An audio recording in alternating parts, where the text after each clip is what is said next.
Laga. Em desla mobile phone imi holim lohania em kama big la heavy lo country. No imi this morning, for example, me work lo receive him desla notice lo paper em go lo social media penis. Even me announce him, me no announce him yet lo here also speaker ikisim ko penis lo media na desa was speaker mas officially announce him. Ino naro man by announce. One kind to now long decision of the private business committee. And until it is officially announced here, then the slimy, good fly. It can be a matter where you can refer him to the privileges committee to deal with your members of parliament. So that's flower. Also, I mean like Poksabe can lo yumi also the sign of it come up. Now, Lolan Chawa committee, private business committee, maybe I sit down on this plan, notice flow. Vote of no confidence of Prime Minister. Committee got prolonged, I mean, so that there was something I mean, all right, long, just flow, motion, or no confidence of Prime Minister, I mean, order, Mr. Clark.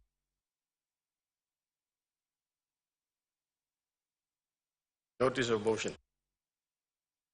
Mr. Douglas Tumereza, member for Kiriwana Good Enough, moves that this Parliament has no confidence in the Prime Minister and member for Warrior Open Electorate, Mr. James Marape, MP, and nominates the member for Finsafen Open Electorate, Mr. Rainbow Paita, MP, be elected Prime Minister of the Independent State of Papua New Guinea.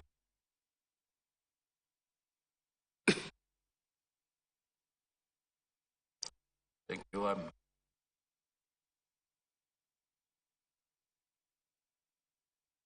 Clark, kami reading finish plus tomorrow. That's la motion. By Mr. Notice paper, so Clark by me talk out to you me for the house tomorrow.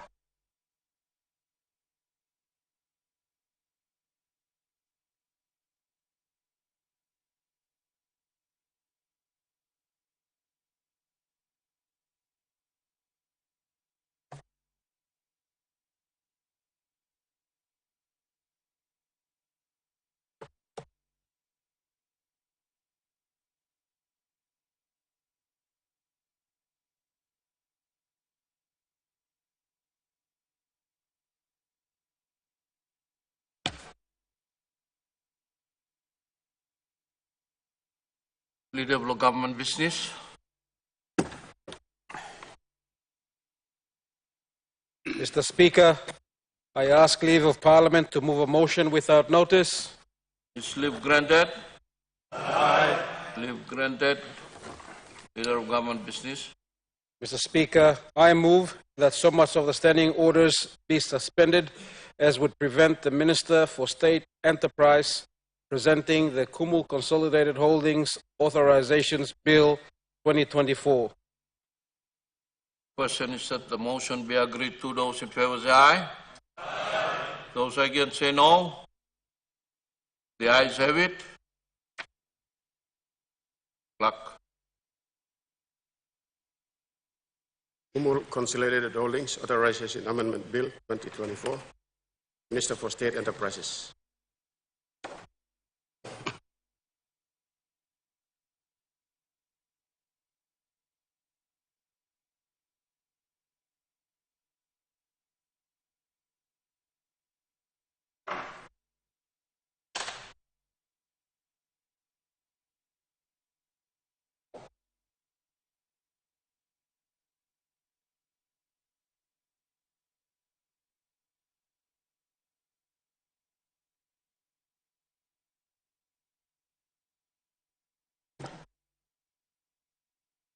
Mr. Minister.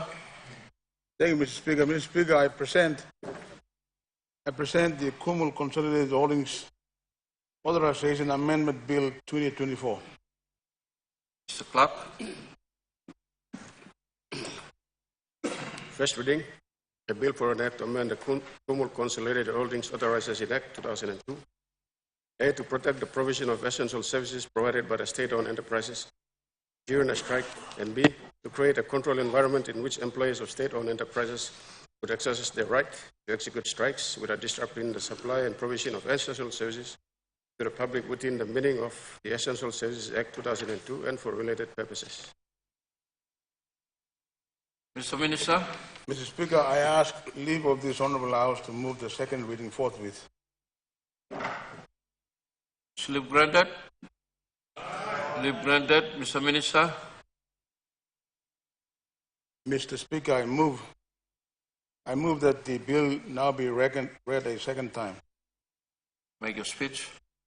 Thank you, Mr. Speaker. Mr. Speaker, I present to this Parliament a bill to amend the Kumul Consolidated Holdings Authorization Act 2002 by inserting immediately after Part 5A a new Part 5B, which will create new sections dealing with the following matters. Section 46T, notice required for strikes. Section 46U, unlawful strikes. Section 46V, power of the minister to specify minimum service levels. Section 46W, work notices relating to minimum service levels. Section 46X, identity of employees. Section 46Y, consultation regarding work notice. Section 46Z, variation of work notice. Section 46ZA, strike date. And Section 46ZB, failure of union work to take reasonable steps. Mr. Speaker, the primary objective of the proposed amendments is to formulate legal solutions that will recognize and balance the rights of workers to go on strike so that the legally mandated duty of majority state-owned enterprises to operate efficiently, profitably, and with social responsibility is not compromised to the detriment of the end users of those essential services. Mr. Speaker, the amendment will protect the provision of the essential services provided by state-owned enterprises by creating a controlled environment in which the employees may exercise their right to execute strikes without disrupting the supply and provision of essential services to the public within the meaning of the Essential Services Act 2002. Mr. Speaker, the proposed amendment will mitigate any threat of union strikes within the majority state-owned enterprises that provide essential services to the people of this country. Members of this House, Mr. Speaker, are aware of the challenges and criticism the government has faced over the delivery of essential services to our people.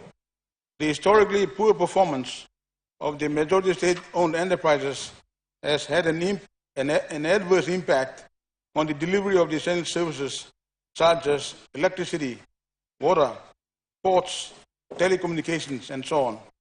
To improve this, the Ministry of State Enterprises and Kumul Consolidated Holdings Limited undertook a broad restructuring program underpinned by a new ownership and reform policy. The Ministry of State Enterprises and KCH are now in the process of implementing the reforms in sector-specific majority state-owned enterprises in aviation, telecommunications, and energy. Mr. Speaker, the implementation of the reform will require organizational restructure of PNG Power Limited, Telecom Limited, NE Guinea Limited, and Water PNG Limited. The employees of these majority state-owned enterprises have strong industry-based union membership already. Attempts at implementing organizational restructure have encountered serious setbacks as a result of union activities targeted at protecting the interests and welfare of its members who are also employees of those state-owned enterprises. This is one of the major obstacles to implementing the reform program. Mr. Speaker, the proposed amendment will require the insertion of a new Part 5B, which will address trade union strikes by employees of state-owned enterprises. This provision will ultimately contain, manage, mitigate, and diffuse trade union protests to ensure that basic essential services such as power, water, electricity are not interrupted by sudden strikes, leading to loss of business and chaos within our towns, cities, and of course our country. Mr. Speaker, while this new provision acknowledges the significance of trade unions and their roles, the state also has a vital role, and that is protecting and ensuring that the national interest and welfare of its people are promoted and protected at all times. Mr. Speaker, the new section is crafted with the intent of providing a process by which the trade union can address its concerns without causing unnecessary disruptions, thereby jeopardizing the business houses and the general public access to basic essential services. Mr. Speaker, I will now give an overview of the changes that are proposed in the bill. New Section 46T, notice required for strikes. Mr. Speaker, this new section provides that within 21 days before strike action, the employee shall give notice to the employer in writing of the intention to strike. The notice must specify the issue, grievance, complaint, action, or matter for the proposed strike, the nature of the proposed strike, and how long it will take, and where the strike will take place, and the date on which the strike will begin. New Section 46U, unlawful strikes. Mr. Speaker, this new section provides that any participation by an employee of a state-owned enterprise in a strike action without complying with the 21 days notice shall be unlawful. If these requirements are not complied with, the employer is entitled to apply to the National Court for an injunction or for damages or both against the employee and the union. This new section is intended to prevent the trade unions and the employees to go abruptly, without notice, on strike, thereby jeopardizing and throwing into chaos essential services which are vital to the country, business houses, and the public. This provision will not restrict but regulate trade union strikes to be conducted in a more orderly manner that does not put either parties at a disadvantage. New Section 46V, power of the minister to specify a minimum service level. Mr. Speaker, this new section will enable the minister for state enterprises to set a minimum service requirement for essential services so that during a strike, these services are not completely stopped, that they are always maintained, even during a strike. Mr. Speaker, this will allow the flow of normal business pending the negotiation between the trade unions and the ASOEs regarding the dispute so that the country, the business houses, and the people are not affected and that national interest is always protected. New Section 46W, work notices relating to minimum service level. Mr. Speaker, once the employee gives notice of the strike, the employer will consult the union regarding the number of employees to be identified and the work to be performed by those employees during the strike period, and any views expressed by the union in response, and the employer will then issue a work notice to the union.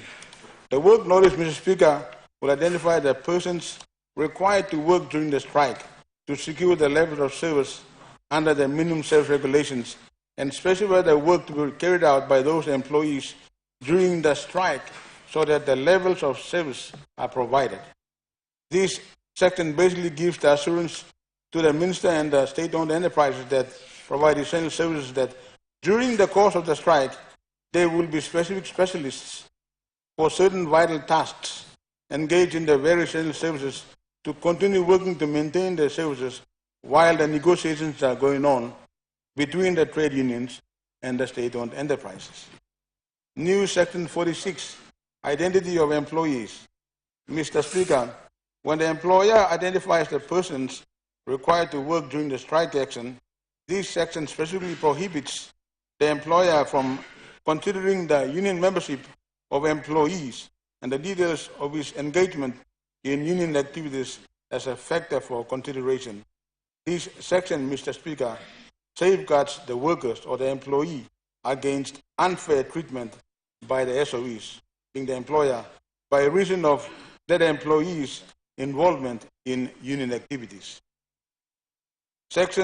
New section 46Y, consultation regarding work notice. Mr. Speaker, this section requires the employer to consider the views of the union in relation to the number of employees and the work to be done before giving a work notice. Again, Mr. Speaker, this section safeguards the employees against unfair treatment by the SOEs, being the employer, by reason of the employees' involvement in union activities.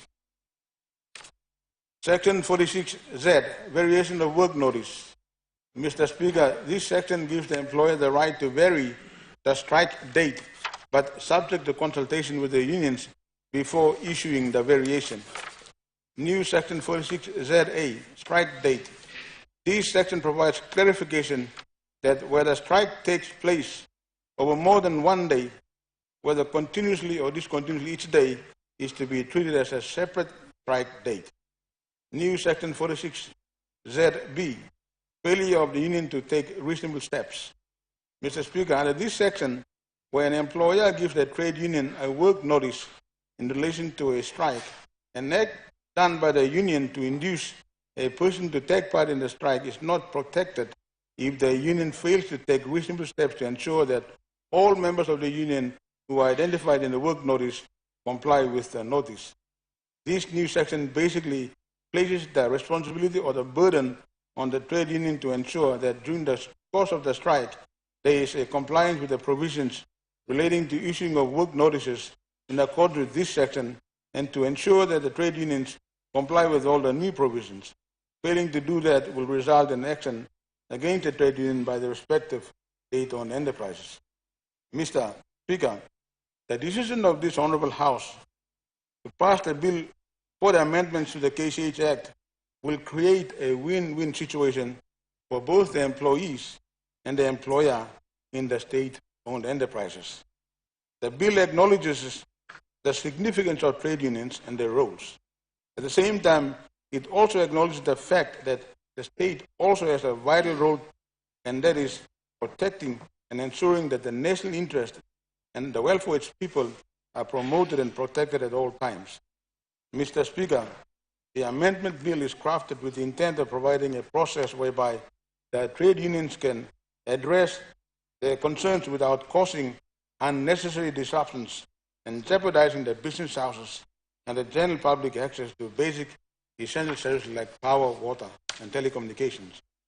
The amendment bill formulates legal solutions that recognize and balance the right of workers to go on strike, so that the legally mandated duty of state-owned enterprises to operate efficiently, profitably, and with social responsibility is not compromised to the detriment of the end users of those essential services.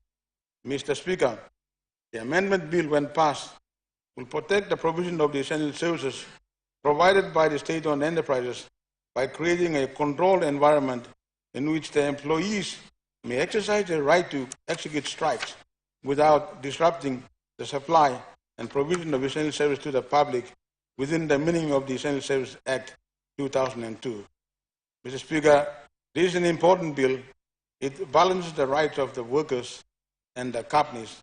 It makes sure that if the workers decide to go on strike, all they need to do will be give 21 days notice so that everyone is protected and there is room for the employer and the employee to negotiate a beneficial outcome. Mr. Speaker, I present the amendment bill to this Honourable House.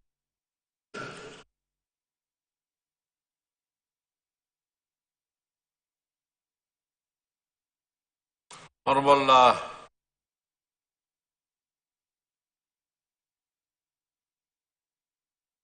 Governor Morbe. Mr. Speaker, I thank you for providing the link for me to speak on this very important bill provided by the Minister for Private Enterprise. I thank him, unreservedly thank him because this bill is very genuine. It is food for the nation of Papua New Guinea, and I have read the synopsis upon which this bill is being presented, and I heard his speech. And Mr. Speaker, I fully endorse the Honourable Minister's submission in relation to the support of the bill he has proposed before this Honourable Parliament. Mr. Speaker, the Minister is right. Basic services which must be provided to this nation by our own people and by our institution, which is there to make sure that we provide those services to our people and continue to make sure those institutions exist to provide that basic service to the people, must continue to exist and provide. That is very important. In the past, Mr. Honourable Speaker, we have experienced so many things. So many things. The people in the PNG power, example for instance, they provide and they're supposed to provide power service to the nation of Papua New Guinea. They're supposed to provide power services to the public institution, government institution provided by the, established by the laws of this country, like education department, health department, and all other departments. They will operate and they will be empowered by the power of the power provided by the electricity. They must be provided with those power. And they must be continue to be provided with that power. They exist. They remain to exist in the night, in the day, in the wind time, in the rain, but they must continue to provide power. Because when the power is provided, then the services will be provided to the people.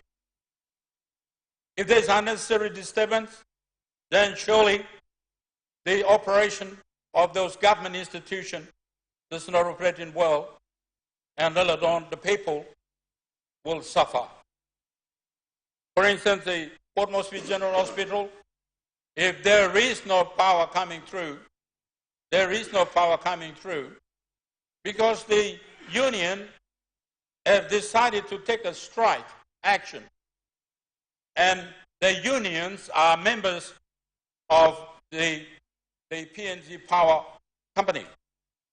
And if they so decide, if they so pass a resolution that they're going to take an action against the government for whatever that may be, pay rise or whatever, and if they cease to operate and cease to provide these services, then of course, for instance, the Port Moresby General Hospital, they might block, they might switch off, because they're technical people, Mr. Speaker.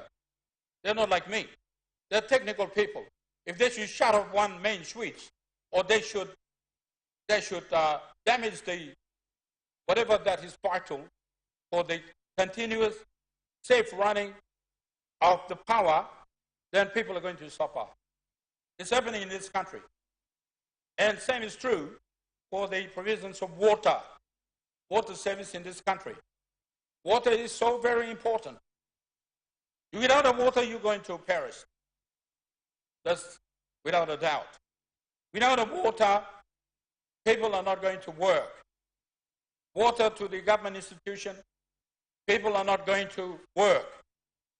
We must make sure there is a provisions of power, provisions of water, either by the institution that we know, the PNG Water Services, whatever power company, water company, to provide him, they must continue to provide water.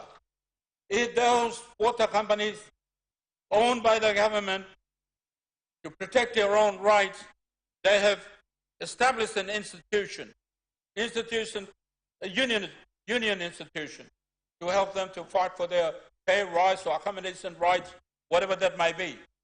And if they choose to decide that they're not going to work to make sure that the water is not provided, the people are going to suffer. So those are two examples that I'm saying. But any other services, like Air New Guinea, if the union of the Air New Guinea decides that they're not going to work, then fly to Lae, fly to Mountain Hagen, fly to Kokopo, fly to Daru, fly to those destinations will be interfered. And the passengers are the ones who are going to suffer. Passengers are the ones who are going to suffer. Passengers are made up of all sorts of human being passengers. All sorts of human being passengers. Just holiday seekers traveling here and there, or the company directors, or whoever, or the health worker, the doctors going on a special call to operate somebody on cancer in Kokopo. I'm not sure what the name of the hospital there. They're going to travel. But because the unions have decided that they're going to block it, they're going to go on strike, then the Air New Guinea is not going to fly. Captain is ready to fly, but captain just don't fly and take the passengers at his own wish.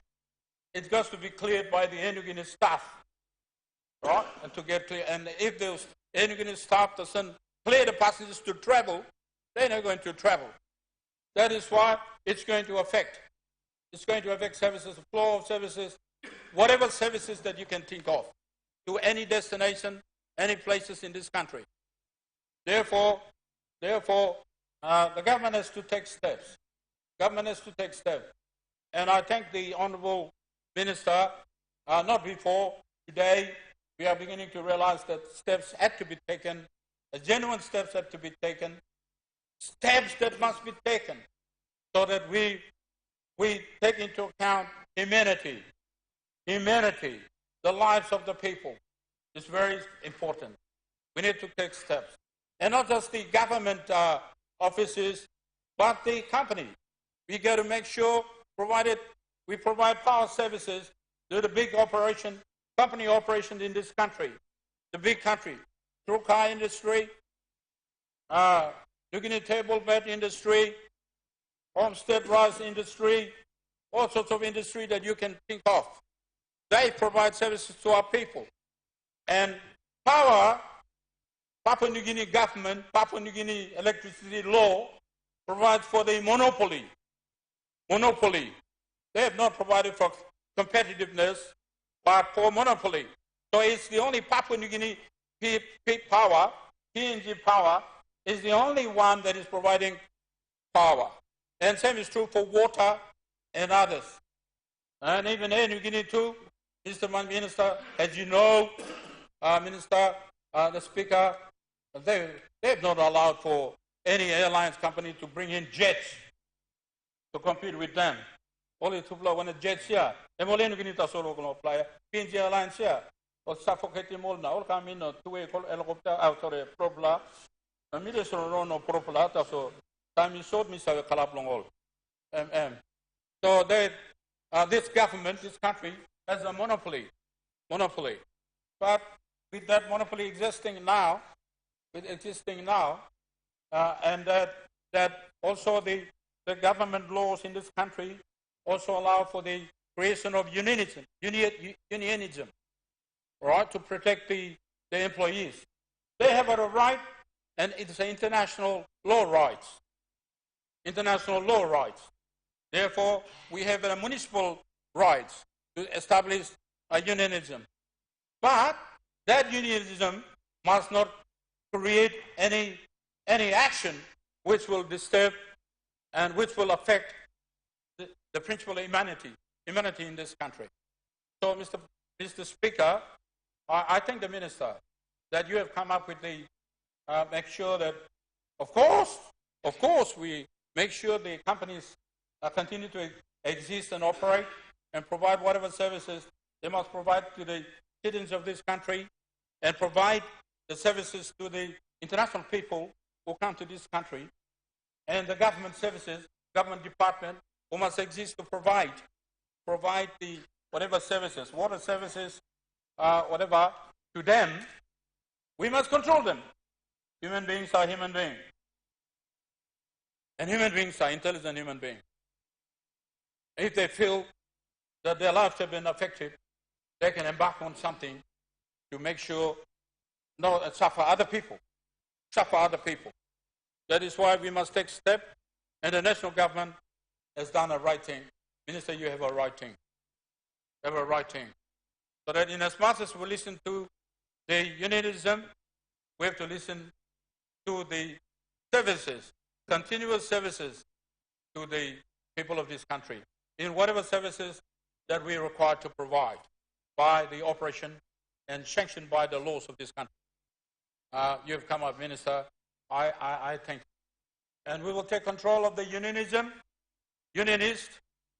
that they have a right to demonstrate on matters which aggrieve them. They have a right. But they are also part of the community. They're also a human being. And also to make sure, Mr. Speaker, also to make sure the interests of the people who are non-unionists, they're not part of the union, but they're part of the community, people of this nation, that they deserve and rightly deserve those services, whatever form and kind that might be, but they have right. And those services must never be interfered, must not be interfered. And Minister, I support you, and I fully support you. Whether you like me or not, but I fully support you. I support you. As long as my argument is making sense to you and this parliament. I support you that we must take steps to take control of the union. Take control of the union, right? And tell them, yeah, we recognize your rights. We recognize your right.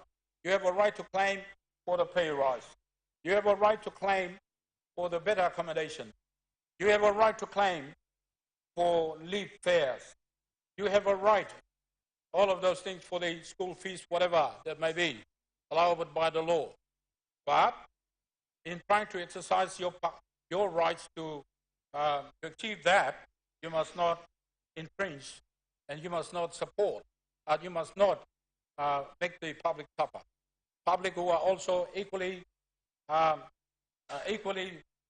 receiving services must not suffer. So, Mr. Speaker, I fully support. I fully support this bill. I don't think we should argue against this thing. Only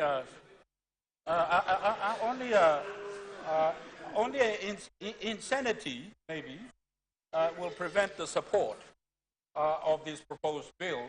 But if the sanity prevails, I think we should fully support the minister's action. And I humbly ask both sides of the parliament to support this, because it's for the common good of our people.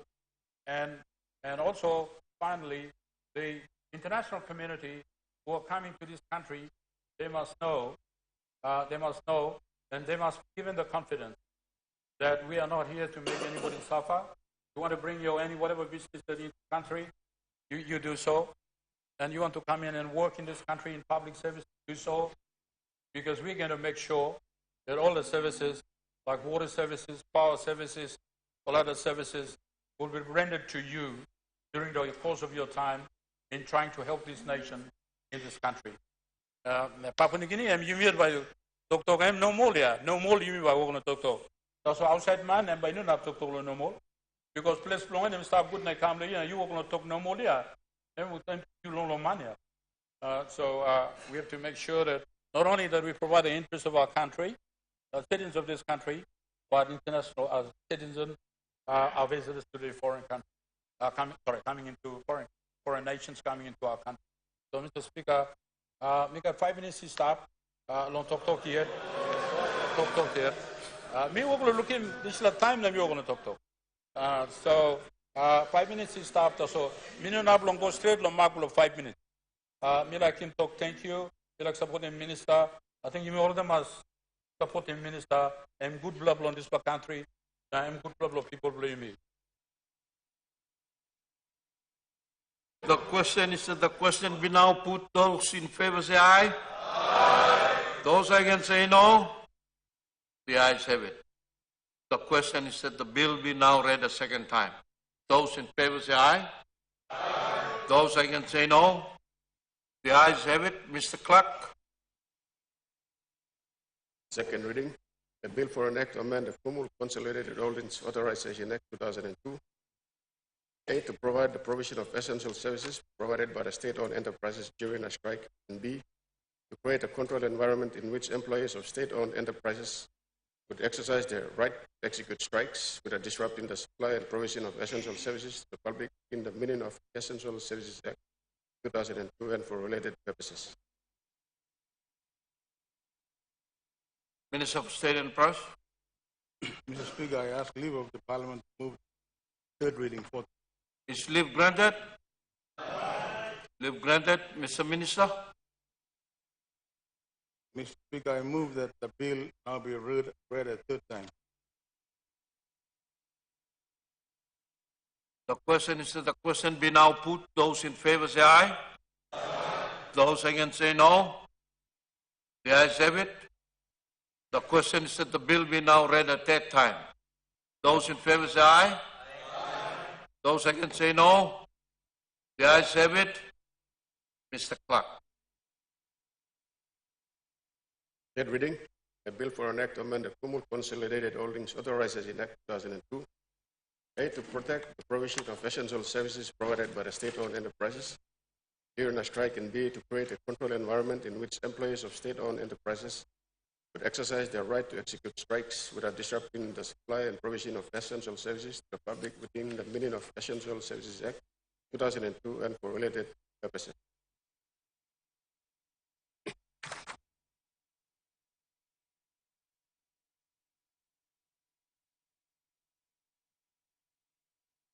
Leader of Government Business.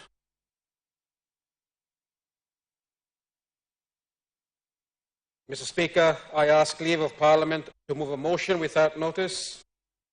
Is leave granted? Aye. Leave granted. Leader of Government Business.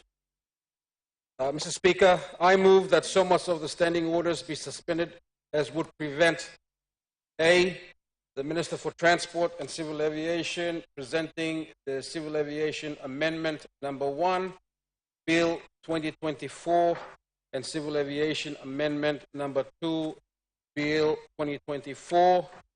B, notice number 102 of government business being called on forthwith. The question is that the motion be agreed to. Those in favor say aye. Those against say no. The ayes have it. The Clerk. Civil Aviation Amendment number 1, Bill 2024, Minister for Transport and Civil Aviation.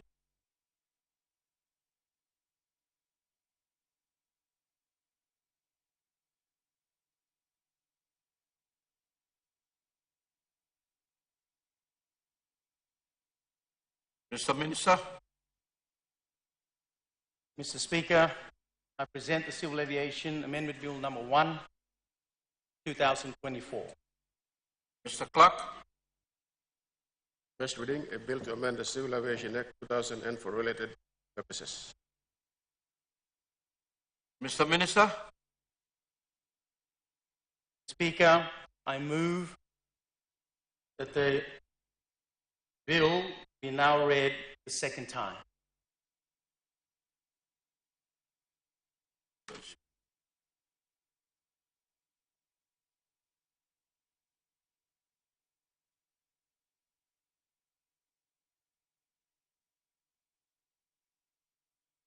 Mr. Speaker, I ask leave of Parliament to move the second reading forthwith. Is leave granted? Leave granted. The Minister.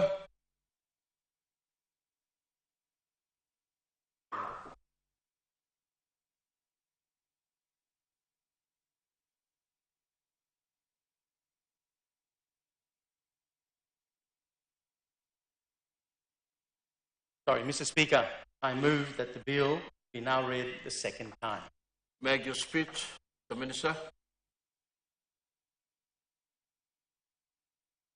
Mr. Speaker, as Minister for Transport and Civil Aviation and member of NEC, Marape Rosso Government, on behalf of the Civil Aviation Safety Authority of Papua New Guinea, presents the Civil Aviation Amendment Number 1, Bill 2023, to the National Parliament and recommends the approval of the bill as a directive from government. Mr. Speaker, the Marape Rosso Government, through my ministry, has decided that the Civil Aviation Act 2000 be amended to 1. Address protocol questions imposed by the International Civil Aviation Organization, ICAO, to achieve compliance with international obligations and standards applicable to Papua New Guinea as a member state. And 2, in relation to the implementation and the enforcement of safety and security within the civil aviation system. And 3, include consequential amendments to the Act, including name change for the Papua New Guinea Air Service Limited, PNG ASL, to New Sky Pacific Limited, NSPL. Mr. Speaker, the Civil Aviation Amendment Number 1, Bill 2023, seeks to amend the Civil Aviation Act 2000 to 1. Enable CASA PNG as the mandated statutory authority on behalf of the state of Papua New Guinea comply with international obligations required by ICAO to ensure that the state effectively applies with standards the recommended practice and that is applicable to PNG. Number 2, address aviation safety and security. And 3, include consequential amendments to the Act.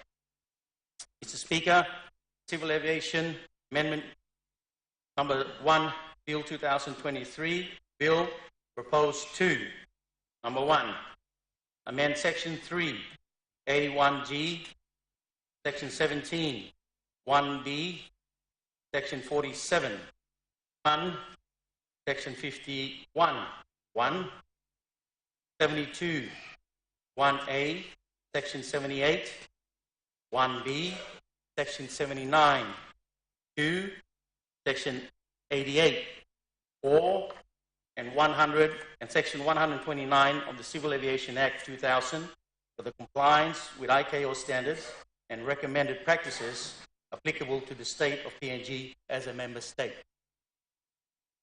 Second, amend Section 7B, Section 8B, Section 45(3)B, Section 45(4), A, B, and C, Section 52(2), Section 54(1), Section 271, 1B1, Section 271, 1C, Section 271, 3, and Section 271, 5, A, and B, to address aviation safety and security. And number 3, amendment Section 59, 1A, Section 59, 2A, Section 59, 3, Section 68, 1 and 2, Section 80, Section 142, 2 and 4, Part 4 heading 143, 143A, 1441, 1443B, 1444, 145, 1462, 147, 1 and 2, 147E, title 147E 1 and 3, 324A, 12A E, Section 324B, Section 326A, correction, Section 326(1), Section 328, and Section 331. Consequential amendments to ensure recent changes undertaken and implemented are addressed accordingly, such as name change for the Papua New Guinea Air Services Limited, PNG ASL, to New Sky Pacific Limited, NSPL. Thank you.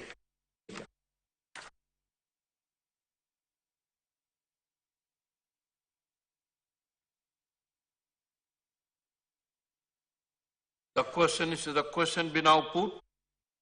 Those in favor say aye. Aye. Those against say no. The ayes have it. The question is that the bill be now read a second time. Those in favor say aye. Aye. Those against say no. The ayes have it. Mr. Clerk. Second reading. A bill to amend Civil Aviation Act 2000 and for related purposes.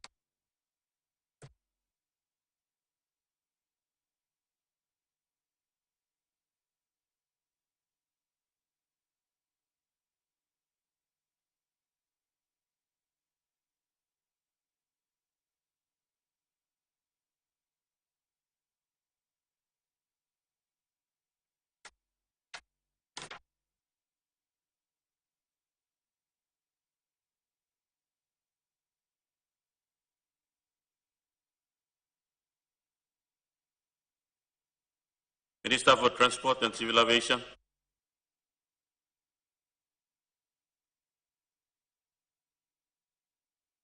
Mr. Deputy Speaker, I ask leave of Parliament to move the third reading forthwith. Leave granted. Granted. Prime Minister.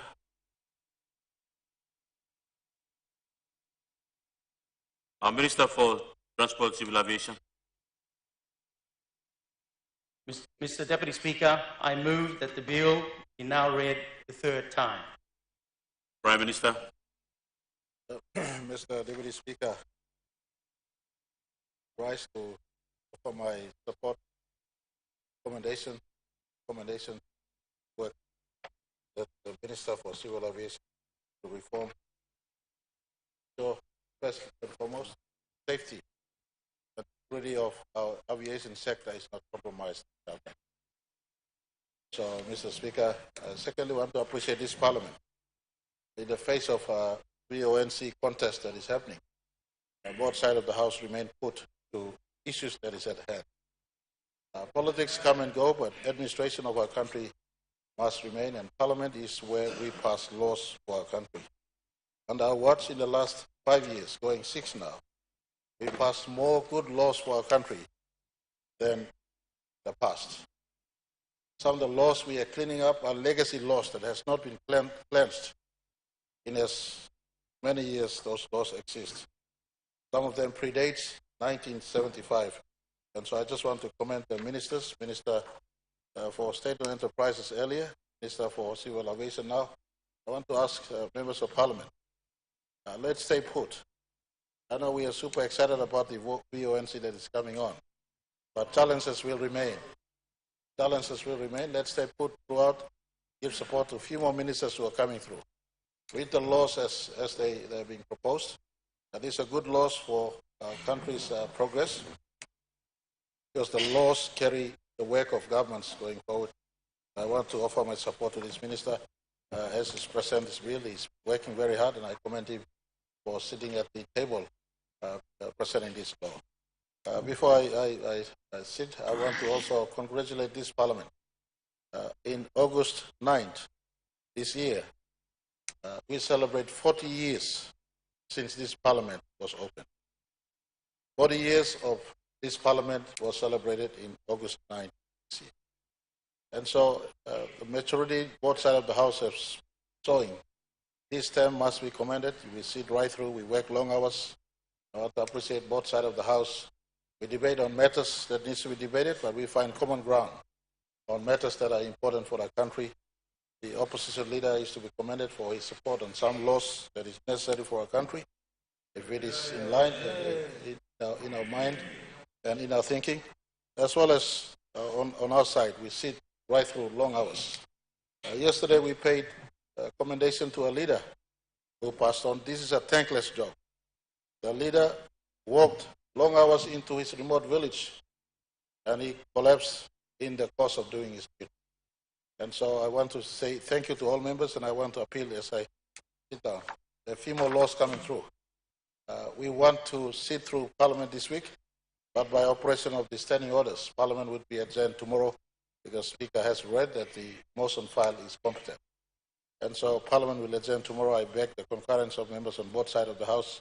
There are a few more bills coming through. We can sit through and dispense these bills. It's all good for the country. Thank you, Mr. Speaker. The question is that the question be put. Those in favor say aye. Aye. Those against say no. Ayes have it. The question is that the bill be now read the third time. Those in favor say aye. Aye. Those against say no. Ayes have it. Clerk. Third reading, a bill for an act to amend the Civil Aviation Act 2000 and for related purposes.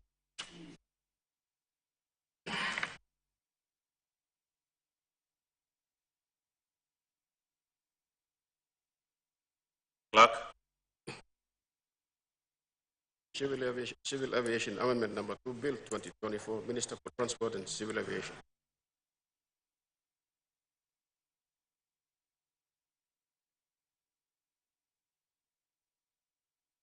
Minister for Transport and Civil Aviation. Mr. Deputy Speaker, I present the Civil Aviation Amendment Number 2, Bill 2024. Clerk. First reading, a bill for an act to amend the Civil Aviation Act 2000 and for related purposes. Minister for Transport and Civil Aviation. The Deputy Speaker. Deputy Speaker, I ask leave of Parliament to move the second reading forthwith. Is leave granted? Minister for Transport and Civil Aviation. The Deputy Speaker, I move that the bill be now read a second time. Make your speech.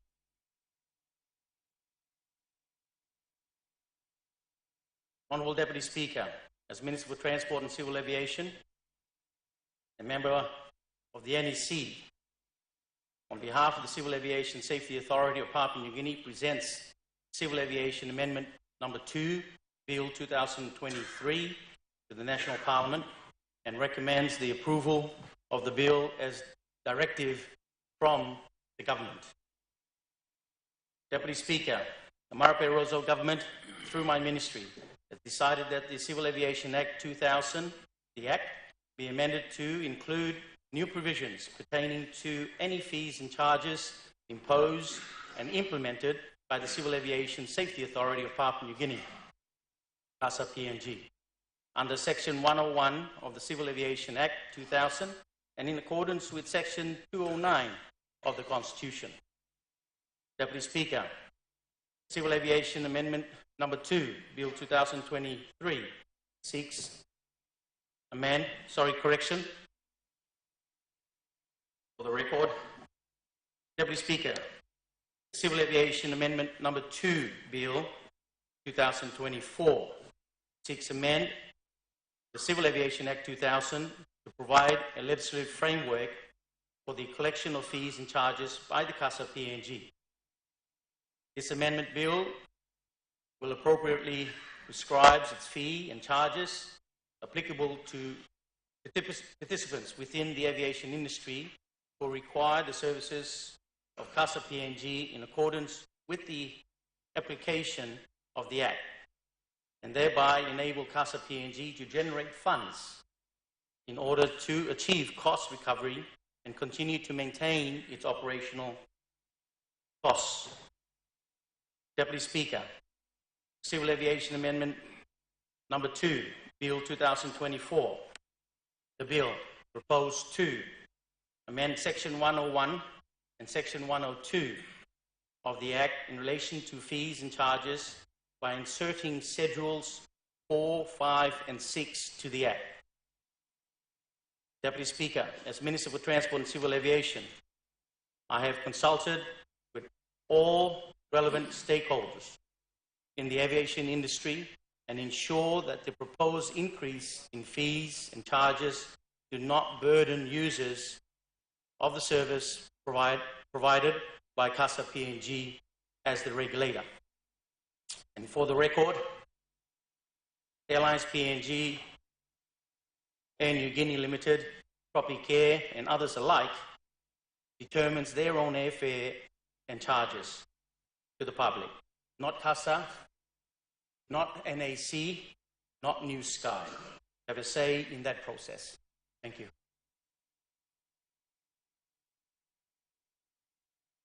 The question is that the question now be put. Those in favor say aye. Those against say no. Ayes have it. The question is that the bill now be read the second time. Those in favor say aye. And those against say no. Ayes have it. Clerk. Second reading, a bill for an act to amend the Civil Aviation Act 2000 and for related purposes. Minister for Transport and Civil Aviation. Mr. Deputy Speaker, I ask leave of the Parliament to move the third reading forthwith. Is the leave granted? Minister for Transport and Civil Aviation. Mr. Deputy Speaker, I move that the bill be now read the third time. The Honourable Member for Abao. Speaker Deputy, in standing to support the Minister's amendment, it may sound funny, but as I was looking through Part 109 of the list, which is headed Unmanned Aircraft Operator Certification and Operation, and then your list of Part 119, 121, 125, 135, and 136, which only focuses on large aeroplanes, medium aeroplanes, small aeroplanes, and helicopters. I was wondering whether you are considering drones. Thank you. Governor for NCD. Thank you, Deputy Speaker. Give me little time long contribute or making some debate this proposed legislation.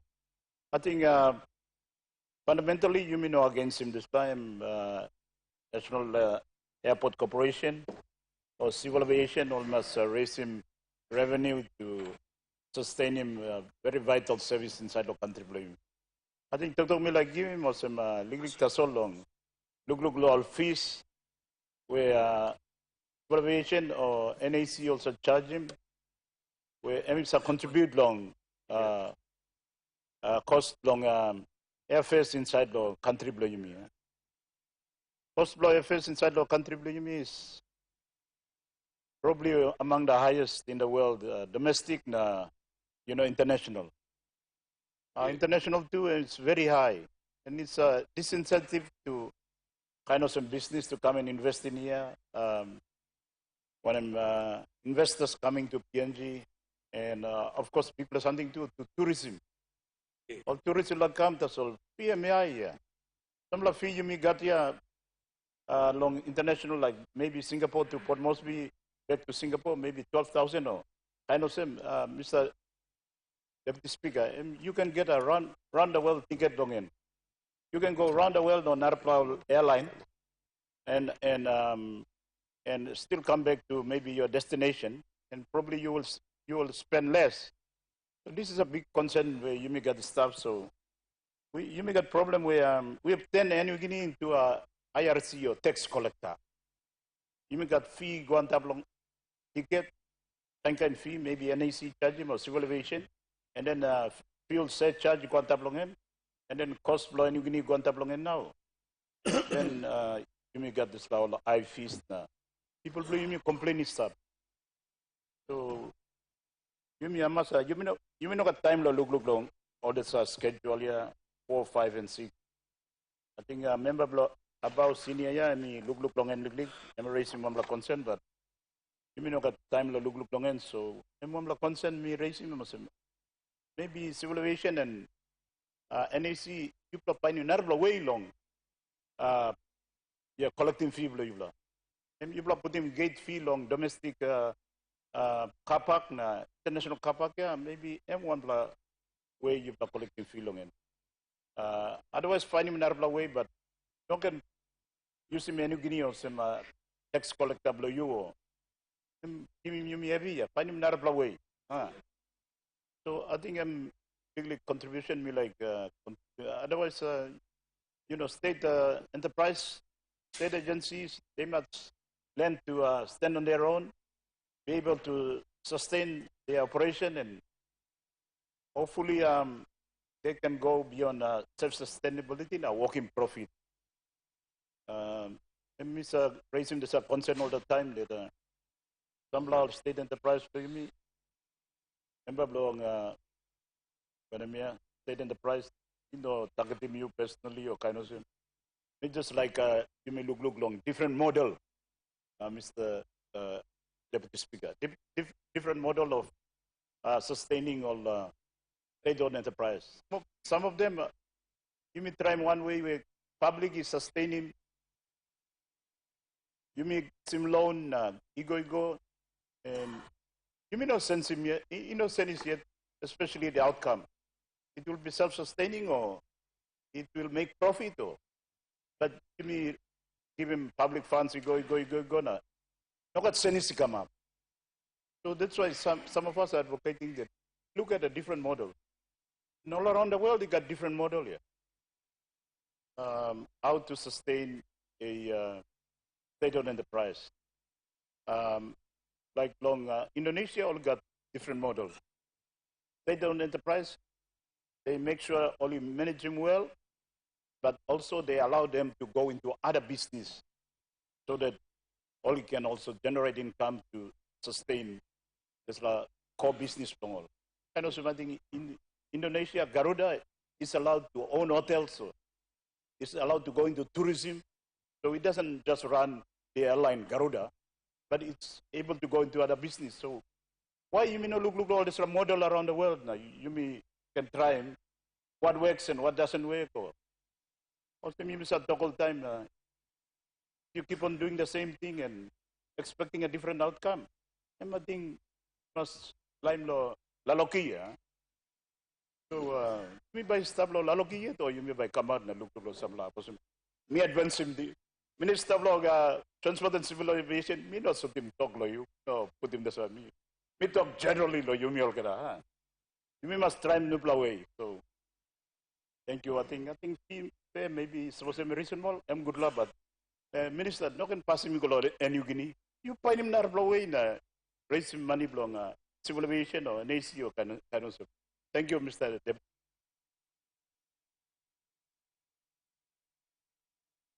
The honourable member for Bulolo. Thank you, Mr. Speaker. Osem Tedo Tablo Civil Aviation and Transport. I add something in support. Bill. Because plenty is something to talk there, but me just time to tone him down the click to make an time. Imi talk lo work money blow civil aviation na. On the this department support lo talk to honorable Powers Pakok. Because plenty way stop and me support him sa talk to. You plan look at mo sem bololo airstrip and one plan. Apo imi can work in passenger lot. You may got Miniyamai stop, you may got Wawaria stop, na Bulolo and yet. Where me plus I kiss him car come down, na pain in Balos, Lonaja, Polo. Before, it used to, we used to have New Guinea there, now no got. I think Bamogu Plus was focused on Slakan Airport. I'm sure there are other places like Bulolo. We must seal these kind of airports. Put in good terminal na. Banisim good. You may talk about safety, yes, safety. Security, also something by staff. Plenty work lo, gold work lo come up lab, mining come up lab, you may fire up to mass for gold. And airport, yeah. So we must look at those rural airports. Make money. Just seal them off, now working good. Come again, lo, big plus second city, Lombla, lo Papua New Guinea, lo Lay City, another international, Tomodachi, and Mistap. We look at most, all man go sit down inside lo this lab. Once you go inside lo, departure lounge. Why you hungry lab?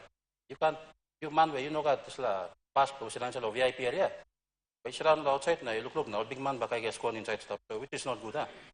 We try to build little cafeterias inside, affordable for our people. So time only waiting balus. That is all. Spending money inside lab, na money by come again lo yupla. So we're talking about making money. So later I will forward you some alternate policies to assist.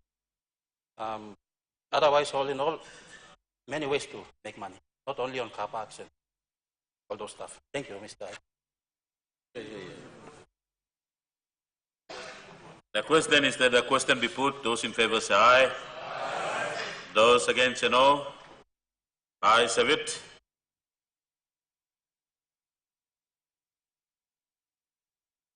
The question is that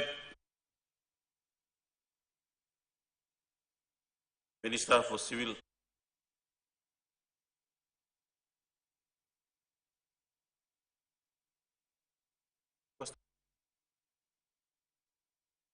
The question is that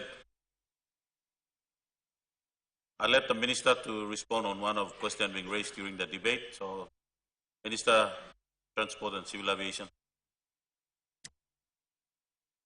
Thank you, Honourable Deputy Speaker. Thank you, Logim, opportunity Lomilo explain. And I'll try and make it short and sharp. The questions and comments that are made that we just heard on the floor need some clarity. There's a misconception out there, and it's a fine example of what we heard here, but it's a misconception. And I would like to use this opportunity to clear it. So firstly, let me addressing past them, Honourable Member Blabao, asking the drone. Drone is a new technology within the country that's been now being introduced to PNG. We have no framework in terms of policy or legislation covering that. I'm happy to announce now that we're putting a policy framework together and the law that's going to govern that.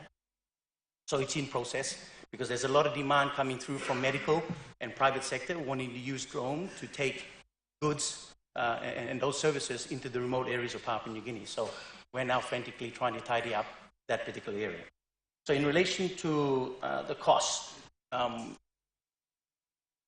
misconception. National Airport Corporation, New Sky Limited, CASA PNG does not play a part in New Guinea, in Tropic Air, or in Airlines PNG's determination of what fee structure they're going to impose to the public. Please. I'm all business. All you run on business. All yet is structuring cost block ticket, namelong all yet. For an example, let me give. National Airport Corporation. Bloody finger appointing on a national corporation. Sorry, true National Airports Corporation. Why? Because inside the ticket you charging or you pay now long end. Airport Corporation fee belong in Tasolem 70 kina per ticket. 70 kina per ticket. Not anymore. Yes, we're looking at trying to increase by 4 to 5% because since 2013 to now, maybe no increasing one plus fee. So big pay one time and come through law, all airlines company all yet. We're not part of that process. We charge a fee. Why? Because you use the airport facility. Air New Guinea, Airlines PNG using airport facility. They rent the airport facility. We have two revenue that comes in. One aeronautical and one non-aeronautical, which is commercial. So we are charging rent and all this like kind of something come through or non-aeronautical income revenue, but all this la where only use him airport facility belong, working money, business belong all. Maybe I charge him all 70 kina per ticket. Na mi tok tok lo ye, mi no tok tok yaman, em turu. Nugod sabla, mi arin sabla ito yaman. Mi tok yan tok turu. Go check him facts blue you, not check him good. All right. Another something too is now CASA PNG is trying to apply a new fee and charge structure. All right. That's not going to burden anybody. I'm legally cost us all. Lo regulate him. Salimol engineer lo go na check him all balus to make sure safety blo balus is all right. He got pay on tablo disala. All right. Right now you may not charge him big pay long end at all. So time you play Salim engineer out to the other aerodromes or lo checking balus lo one aviation company killer. And what we incur costs. That cost doesn't, we're not generating that cost within the organization. Today's approval will allow us to charge a little bit of fee for that cost. So our engineers can go out and we don't have to put that burden. We come back in, lo CASA PNG, who has no money already as it is and struggling as it is to meet its regulatory obligations. So I'm always something we like stressing. In relation to the good advice, our good governor from NCD, Igim Liglik Tok Tok Longen, Governor, everywhere else in the world, airline companies pay the airport company a fee. Everywhere in the world. You know, at one place airline company, if you down the one place airport, now you know buying airport fee. Papua New Guinea, no different. We're the same. Maybe same. And I take on your advice in relation to try and look a little more lo side lo running business na try and balance him this charge, but how can we balance 70 kina? It's only 70 kina. I mean, no big cost to us. The cost that associated to your ticket today, let me help you in cost lo fuel, cost lo all parts, lo balus, cost lo pilot, cost lo all this airlines company, you look him, only scale him, only put him, you go lo ticket. Mipla lo National Airport Corporation, CASA PNG, New Sky Pacific, no that. Our costs are very minimal. Just to keep us operating, monitoring safety, na security, belong all the balus na all airport. Tasol. So me like explain lili tasol, lo correct him oli sila kain tok where somebody plane no kilia tumas lo responsibility, stop lo one entity, carrying this responsibility. So I hope that today me clearing pinis lo yuplo geta na pointing finger ego lo National Airport Corporation and by EC Liglik na me back him Liglik. He come back, now you may not can point him strong to us with that understanding that we have no jurisdiction over the airline company charging you whatever they put on the ticket, lo mi lo public. Before me sit down to me like tok liglik lo side long another misconception can where me like clear him lo here. Rule less strip, you no stop underneath lo National Airport Corporation. Me repeat Ken. Rule less strip, you know, stop underneath the responsibility of National Airport Corporation. National Airport Corporation only looks after all the qualified or certified airports. Now you may got 22 airports in stock. All right? But we've got nearly 200 rural airstrips in Papua New Guinea. In the past, we have 400. But we've like counting the term 200. So that responsibility, rural airstrip, you come back and you go along rural airstrip agency, RAA. They've been given the mandate to be responsible for rural airstrip. So all the thinking, talk, maintenance, you like him, rural airstrip, you must carry him, talk, you go along RAA. Me like stand up here and talk, thank you. Igolong good Prime Minister and the government below Yumi, or Ligim Pinis 10 million Tinegolo RRA, or they approve and appropriate 10 million Tinegolo RRA. The Yumi will use him now, will help him fund him some maintenance, no Lisala, long airport. Tok Blo Bilolo na member na Olisla opportunity below working money here. Sorry, I'm underneath lo rule strip classification. This by go back Ken long Papablo runway. Papablo runway is normally state lease lo government lo this lahap. Only responsible belong lo rule strip too. So it's a shared partner working passing that we need to do to post rule strip lo you like him operational. Then that's how we need to partner to get it done. If you want to convert that from rule airstrip to airport, certification process can, but you must be length of runway, you must meet him engineering spec, blow big balusi like bring come inside. Width blow runway, you must meet him engineering spec. Thickness blow runway, you must meet him engineering spec. So there's a lot of costs associated to getting it up to an airport status. Okay? Thank you. So me like just explain to all. I hope I've made myself clear now. You blow the killer lig now this lana, but you see lig pointing finger now, you may understand him straight. And you put him charge belong him yet, because based on circumstance belong him yet. Thank you, Laharim Blue Blah. Thank you. The question is that the bill be read the third time. Those in favor say aye. Aye. Those against say no. Ayes have it. Clerk. Third reading, a bill for an act to amend the Civil Aviation Act 2000 for related purposes.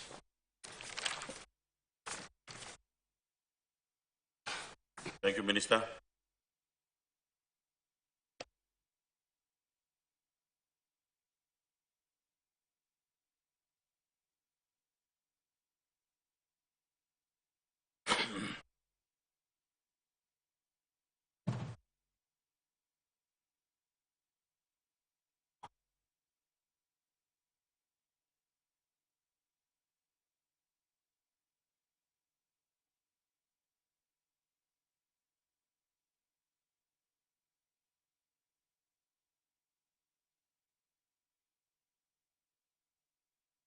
Clerk.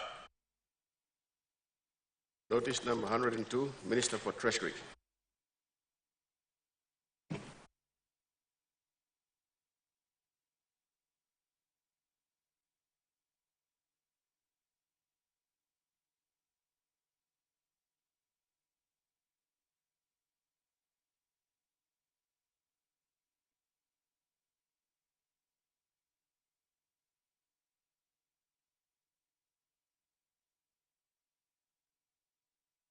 Minister for Treasury.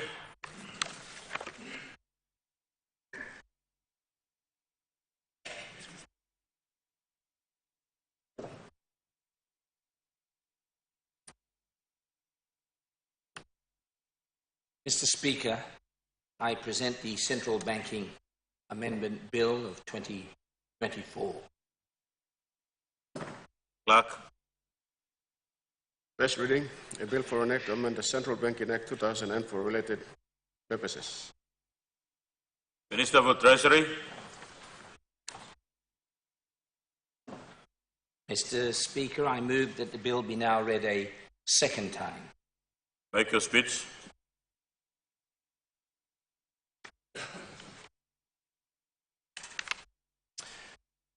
Mr. Speaker, the proposed 18 pages of amendments to the Central Banking Act of 2000 represent the second stage of reforms we are making to our central bank. In the next few minutes, in a very short statement, I will set out the key features of these changes and the reasons for these changes. Holistic solutions to cost of living pressures. Mr. Speaker, the Central Banking Act of 2000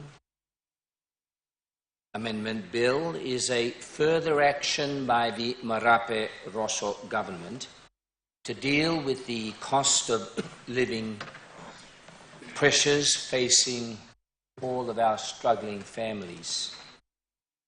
This legislative action is in addition to the many actions already undertaken by the Marape Rosso government to deal with these cost of living pressures. Actions such as 3 years. Honourable Minister, we have a point of order. Member for Abba, what's your point of order? Deputy Speaker, we got a speech, but I can't remember the bill being distributed in the last sitting. The bill is not here. Thank you.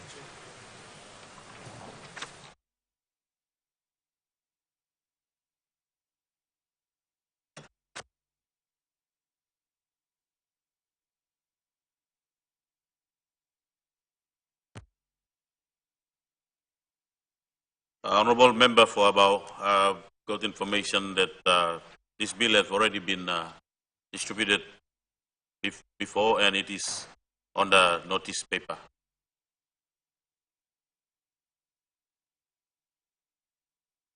So, Minister, I continue. Thank you, Mr. Speaker, for clarification purposes.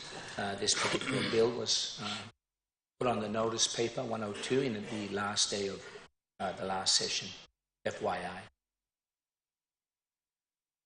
Actions, some of which we discussed this morning, include 3 years of household assistance packages at a cost of a total cost of 1,617 million, 1,117 million for the years 2022, 2023, as mentioned this morning, and about 500 million for this year. Reduction in taxes, personal income taxes, school project fee relief, about 140 million, as mentioned earlier today. Introduction of new higher education assistance, such as TSES and HELP and HECAS, freight subsidies, and deflationary fiscal policy with deficit reductions, as we've seen over the last 5 years, reducing net domestic demand by about 1 billion kina a year. And of course, empowering the independent consumer and competition commission to go after price gouging firms. We have been working at both helping put more money into our people's pockets as well as helping to reduce the costs of what they spend their money on. On top of all of these actions, the government now wants to strengthen monetary policy controls on inflation, another step in a holistic package of measures. And there are 3 key ways in which these amendments will help with cost of living pressures and the overall standard of living. Number 1, price stability as a primary objective of our central bank. Mr. Speaker, since the year 2000, our independent central bank has had responsibility for monetary policy, as we're all aware. Ultimately, the government can set some broad objectives.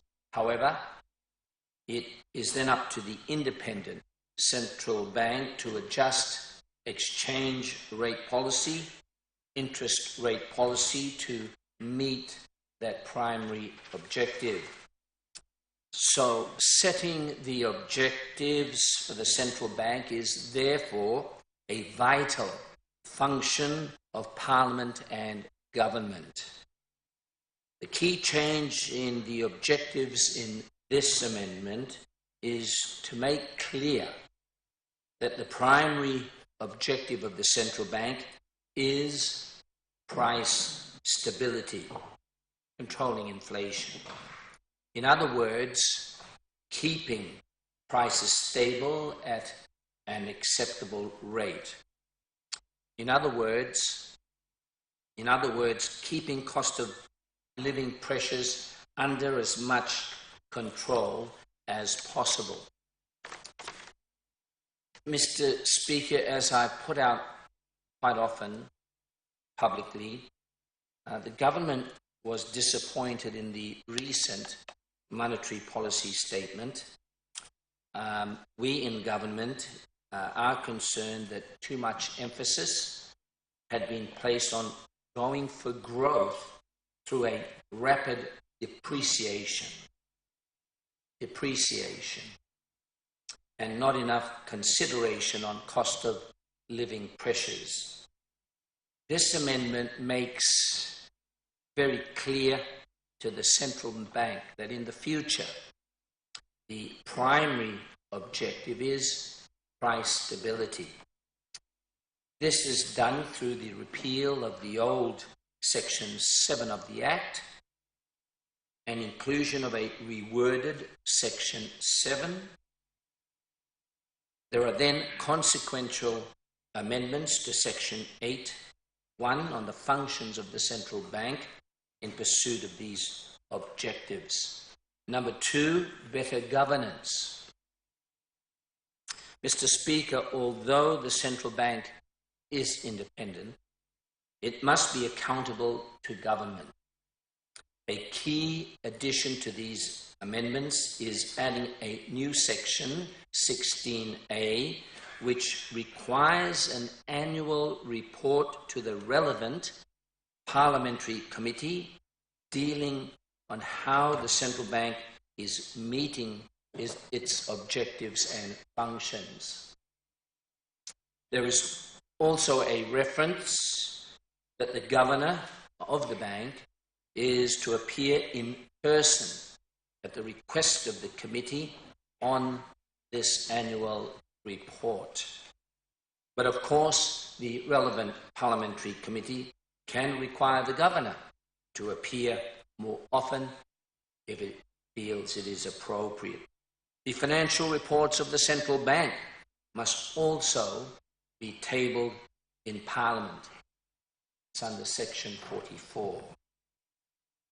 A second key governance change is having a more specialized committee to consider monetary and exchange rate policy.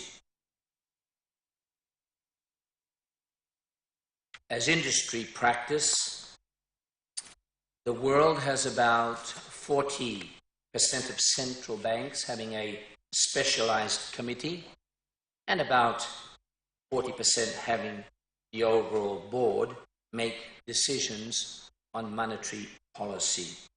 On balance and in line with the recommendations of our independent advisory group, we have opted for the more specialized committee to help ensure the correct decisions are made for our economy and our people. At this time, I'd also like to take this opportunity to thank the members of the Independent Advisory Group, IAG, for their important contributions.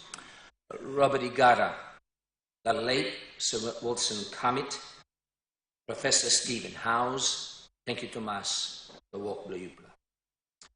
Detailing the functions and operations of the Monetary Policy Committee forms a substantial number of the amendments today. Finally, number 3, better safeguards. Mr. Speaker, the third key area of amendments, and one that covers many sections of the Act, are aimed at making for a safer Bank of Papua New Guinea. The IMF did a close examination of our central bank and concluded that the Act lacked the safeguards to ensure that it did not become bankrupt. There are additional safeguards built around avoiding conflicts of interest, strengthening the independence of the audit and risk functions, and a shift to the international accounting standards. There is also a much closer or clearer section outlining the conditions for inverted commas, lender of last resort.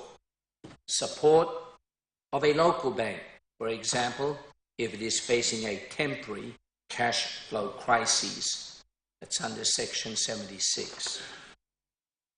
In conclusion, Mr. Speaker, these are important changes to our Central Banking Act. They form the second stage of reforms under the Marape Rosso government. While to some they may seem unimportant, they are actually vital changes to help deal with cost of living pressures and support for our standards of living. For some or any that may doubt the importance of these changes, let us remember the situation our country was facing before the Marauta reforms of the year 2000, our Central Banking Act. Inflation then in our country reached 22% in 1998 and 20% in 1999. International reserves had plummeted to 1 week of imports in mid-1999. The government then was having to borrow at 28% interest costs after a failed commercial bond. The PNG Banking Corporation and National Provident Fund were on the verge of collapse. Our central bank is vital for the health of our country. These amendments will help reinforce this government's actions to control cost of living pressures. They will increase accountability to the Parliament. They will provide better expertise in decision making. They will help make our central bank safer. Mr. Speaker, I commend the bill to the House.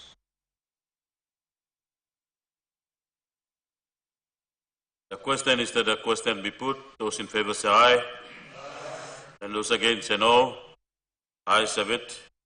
The question is that the bill now be read the second time. Those in favour say aye. Those against say no. Ayes have it. Clerk.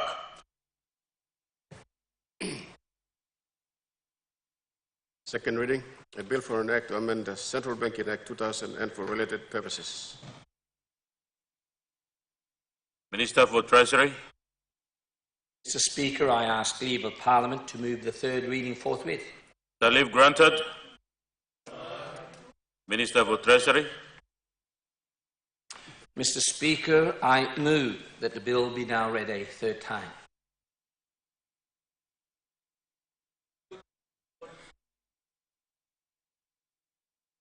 The question is that the question be put. Those in favour say aye. Ayes have it.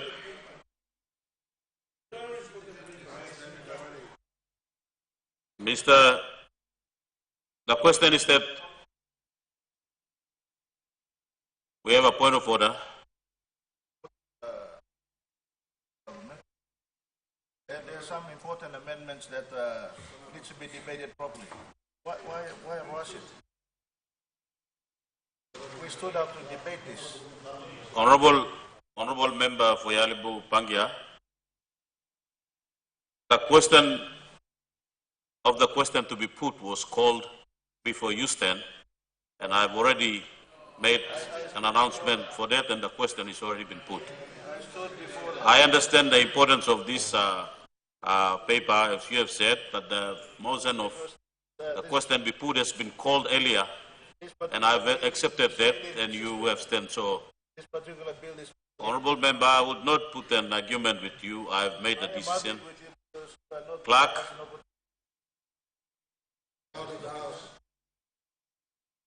The question is that the bill now be read the third time. Those in favour say aye. Aye. Those against say no. No. Ayes have it. Clerk. Third reading, a bill for an act to amend the Central Banking Act 2000 and for related purposes.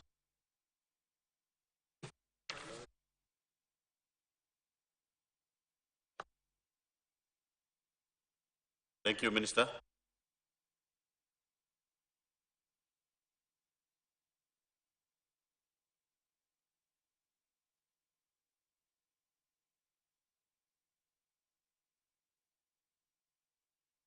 Leader of Government Business. Mr. Speaker, I ask leave of Parliament to move a motion without notice. Explain your motion. Or is leave granted? Aye. Leader of Government Business. Mr. Speaker, I move that so much of the standing orders be suspended as would prevent notice 93 and 94, government business, being called on forthwith. The question is that the question is that the motion be agreed to. Those in favour say aye. Aye. Those against say no. Ayes have it. Clerk.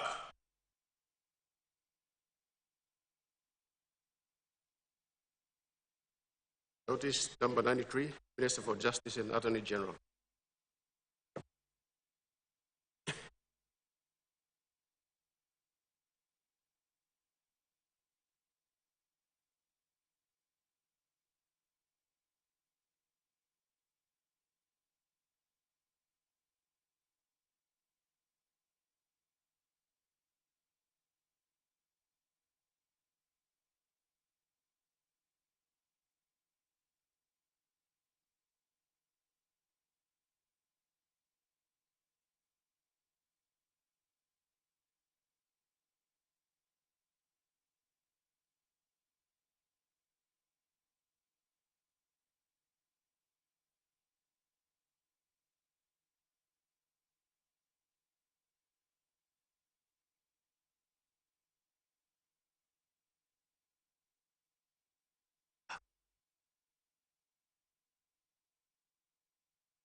That's it.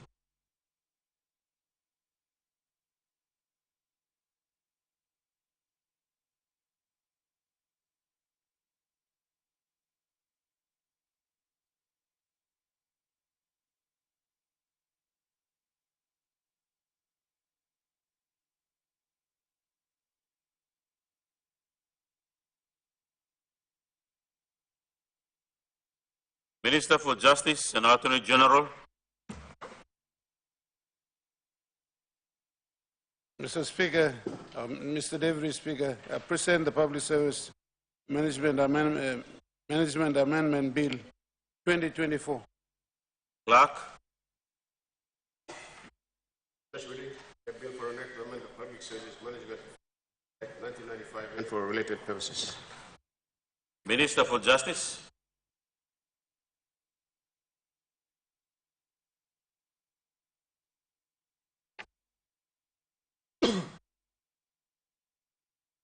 Mr. Deputy Speaker, I move the bill be read the second time. Make your speech.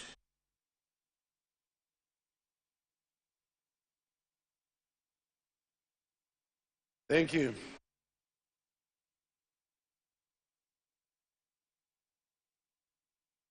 Mr. Speaker, the members of this Honorable House, it gives me a great pleasure to introduce the Public Service Management Amendment Bill 2024. The bill to amend the Public Service Management Act 1995, which is the principal act. The Constitution office holders are heads of the constitutional offices. The current occupants of the constitutional offices have acquired skills and experience over the time, and that is invaluable to their respective offices. There is a need to safeguard the COH as to continue serving in their respective capabilities to ensure stability in the respective constitutional offices and also ensure service delivery. Mr. Speaker, PNG is faced with the situation where majority of the highly skilled and experienced individuals are retiring, is creating a vacuum in institutions that have critical service delivery functions. Such individuals should be retained to contribute to institutional development and service delivery.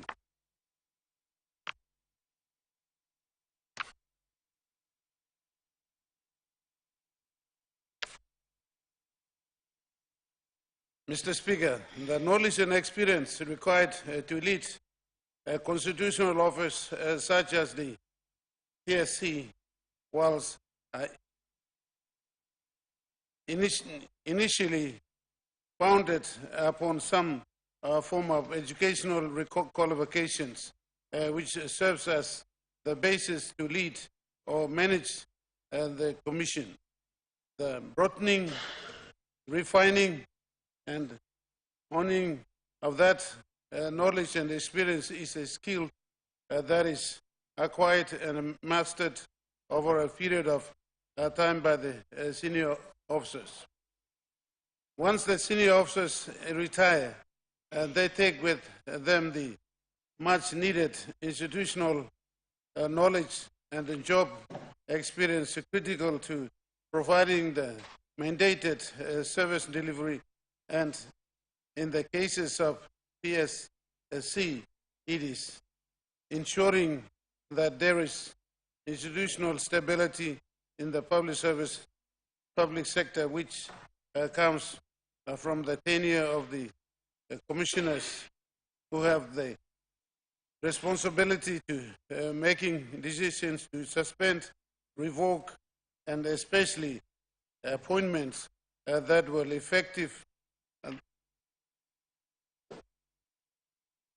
effectuate the effective and efficient service delivery from the public sector to the people of Papua New Guinea.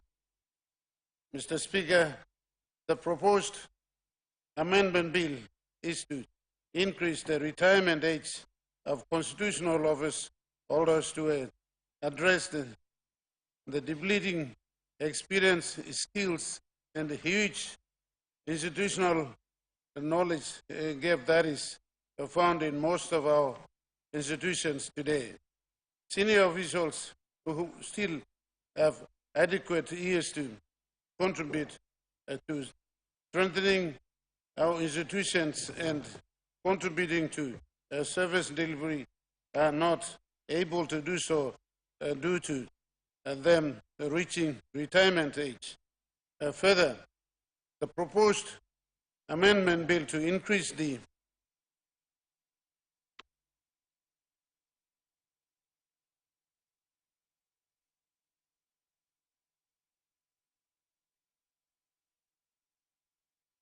retirement age allows continuity and transfer of knowledge and the skills to the younger generations of leaders. Mr. Speaker, the policy basis for this proposed amendment is to ensure that the constitutional offices and institutions of government retains officials who are highly skilled, experienced, with profound public sector practice, who have integrity and the community standing. to assist this skilled transfer to young officers coming up who are able to lead or learn from these experienced individuals. The current retirement age for a commissioner of the PSC is 60, and the limiting in terms of the experience and years of service left in the current and prospective occupants to these respective offices. Mr. Speaker, in noting the critical issues of breaching and the divide between the head of any agency and the group of featured leaders, it has been resolved to increase the retirement age of commissioners of PSC from 60 to 75. The amendment to Section 11 of the Principal Act is to not only standardize the retirement age, but to also ensure continuity and transfer of knowledge and skills to upcoming future leaders. This legislative reform is aligned to the medium-term development plan of 2023 to 2027, MTDV, under strategic priority area. 5 objectives, which is to strengthen the systems and the processes of government and the enforcement of rule of law to achieve a safe, just, and secure environment for all. Mr. Speaker, the amendment to the Principal Act will ensure that the retirement age of PSC Commissioner is consistent with the retirement age of the other constitutional office holders, such as the Ombudsman Commission, judges, ICAC commissioners. Our government has resolved that the retirement age of constitutional office holders to be standardized at 75 years. Mr. Speaker, with that, I commend the Public Service Management Amendment Bill 2024 to this Honorable House.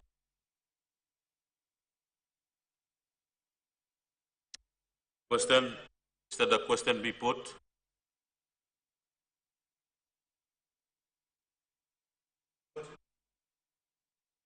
Governor, I'll allow you to debate in the third reading. The question has already been put, so I ask for question.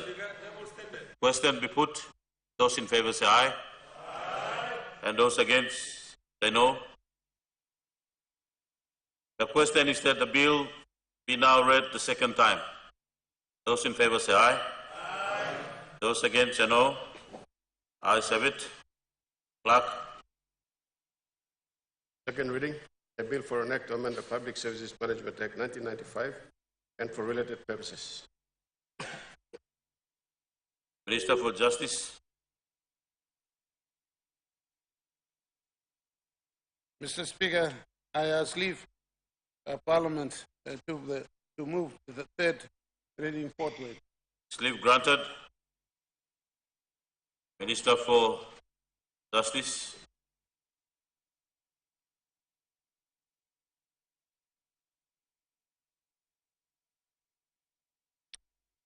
Mr. Deputy Speaker, I move that the bill now be read the third time. Governor Fumorobe.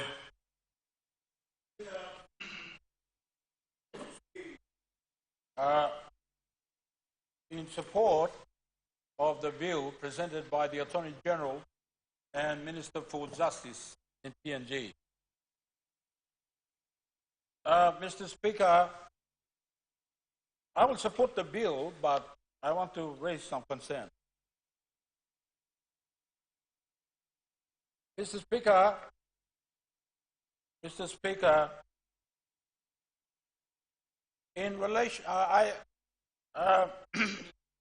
your endeavor, as you express it in the speech that you transcribe and I can read, is you want to increase the age of the Public Services Commission, who you say are members of the constitutional office holders, from 60 to 75. Mr. Speaker, I'm not inclined to support this bill. Mr. Speaker, I'll be inclined to support you if we are going to increase the number of years for the judges of the National Court, the magistrate, the district court judges, and the National Supreme Court judges to the 75 years of age as you are proposing in relation to this amendment. Because, and what man, they are full of wisdom, they have a vast experience in the practice of law. They're very experienced. And very few in this country are in the position, particularly the national person of this country, automatic citizen of this country, and the indigenous people of this country. We need to develop the national jurisprudence that is to make sure that our customs are married into the common law, and we develop the national jurisprudence. That is why, Mr. Speaker, we need all the people in there to develop the national jurisprudence.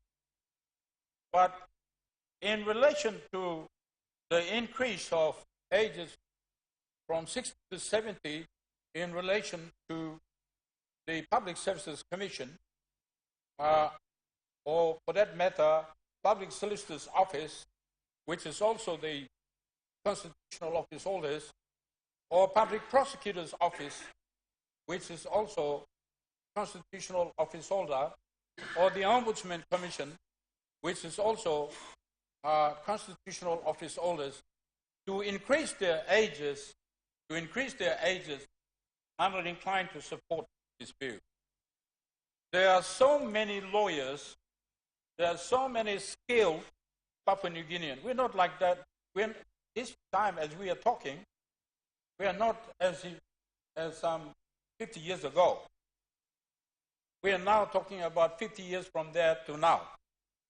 And we've got so many people who are educated at the university that we've got in this country, and then university outside of this country, and other intellectual institutions in this country and outside of this country. We got it now. Almost I can say that we have the saturation of professional people in this country. Many of our Papua New Guineans are trying to find jobs. They are skilled, they're trained, they are morally upright, their ways are acceptable to this country, and they work in the public service. They're supposed to be promoted to offices as you are proposing now. And so we got so many people, Mr. Minister for Justice, who can occupy that job as the Ombudsman Commission and the Public Services Commission, Public Solicitor's Office, State Prosecutor's Office, the Magistrate of the District Court, all those, there's so many people who qualify. So I propose that we shouldn't increase the age of those people to the position that you are requesting this Parliament support you. I don't think. We've got so many people who are qualified who can take this job. And sometimes they become stagnant.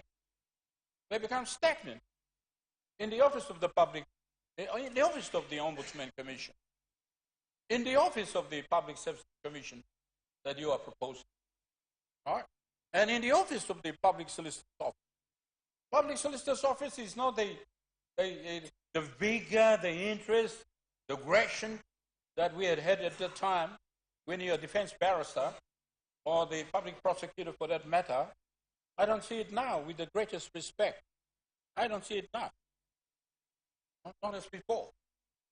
And so if we increase the number of age, increase the number of age 75, I think with the greatest respect, they're going to be stagnancy in the persons that we're going to increase their age to be in that office and to perform the task of that office. Therefore, I think that we shouldn't increase the age of those people. We should increase the ages of the judges. We're in shortage of judges in this country, Mr. Speaker. We need good judges who practice the law, either in this jurisdiction or outside of this jurisdiction, whose legal system is same as our legal system. Justice system, same as our justice system. We need good judges. You had, Mr. Honourable Speaker, you had through you, the Minister for Justice, I said we need more judges from outside,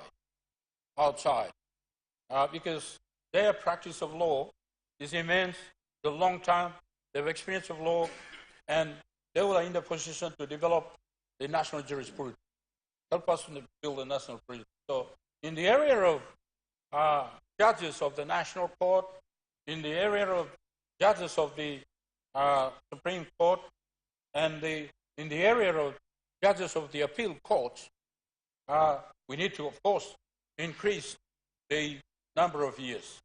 So in that area, I will support you.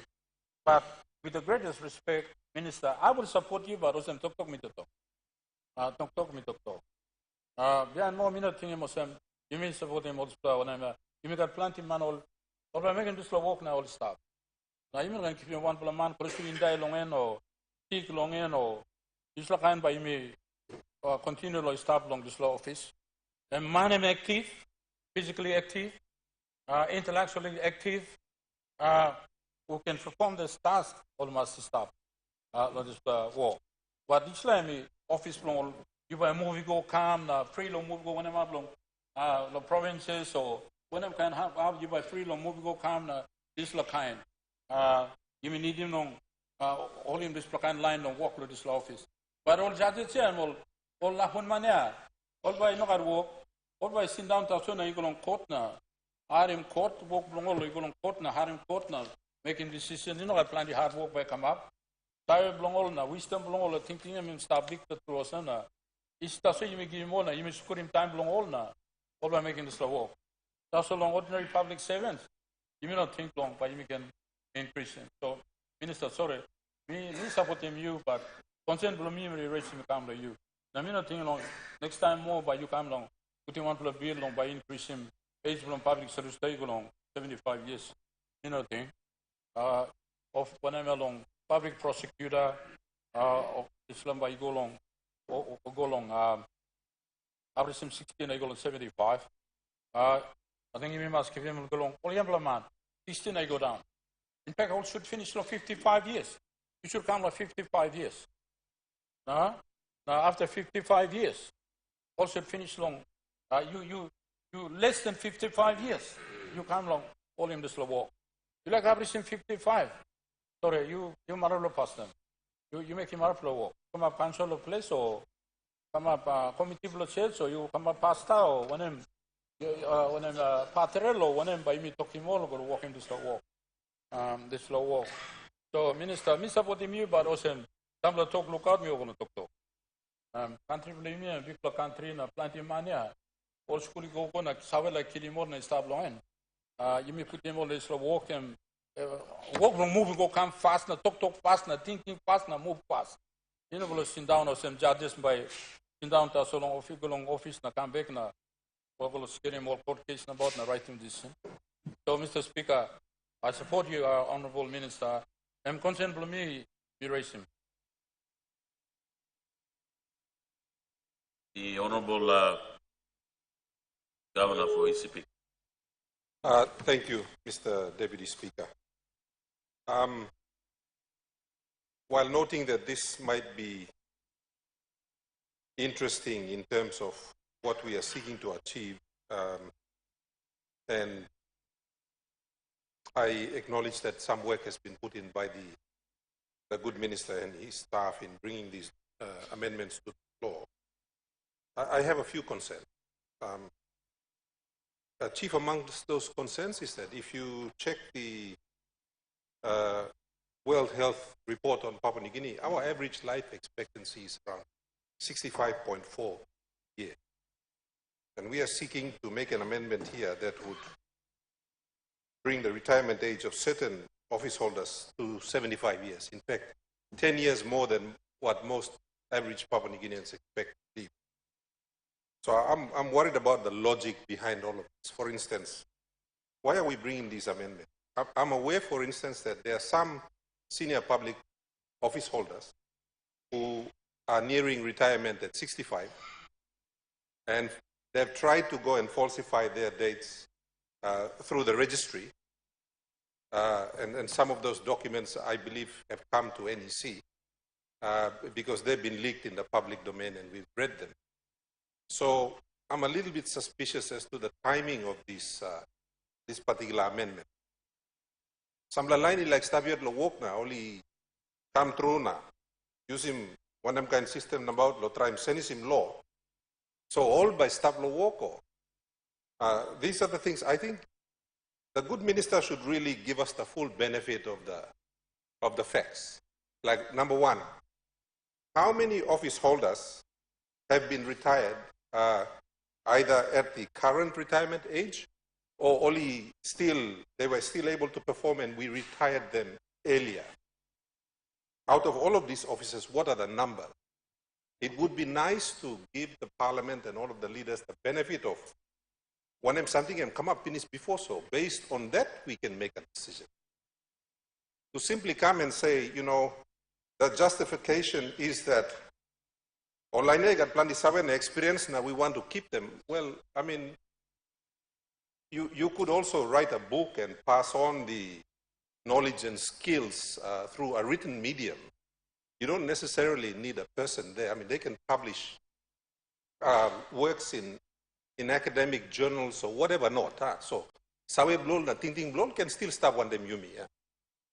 The other thing too is, I think, you know, for many Papua New Guineans who work or supposedly work, at some point, you by need lo go back lo place na at least enjoy life blow you lo before lo you lose him ground na. This seems to me that we are going to legislate to keep someone in that job until empunda na inday lo work now by me pa nim nublak. I mean, because it's going past what our average life expectancy is by more than 10 years. So I don't think any parliament in the world would legislate like this.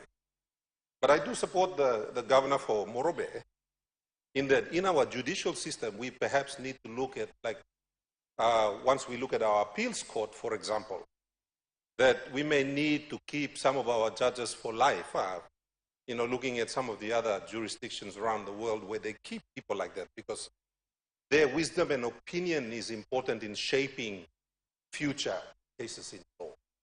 But for some of these other, like I see, you know, the good minister hasn't come to the other one yet, but, you know, you've got the NEFC here as well.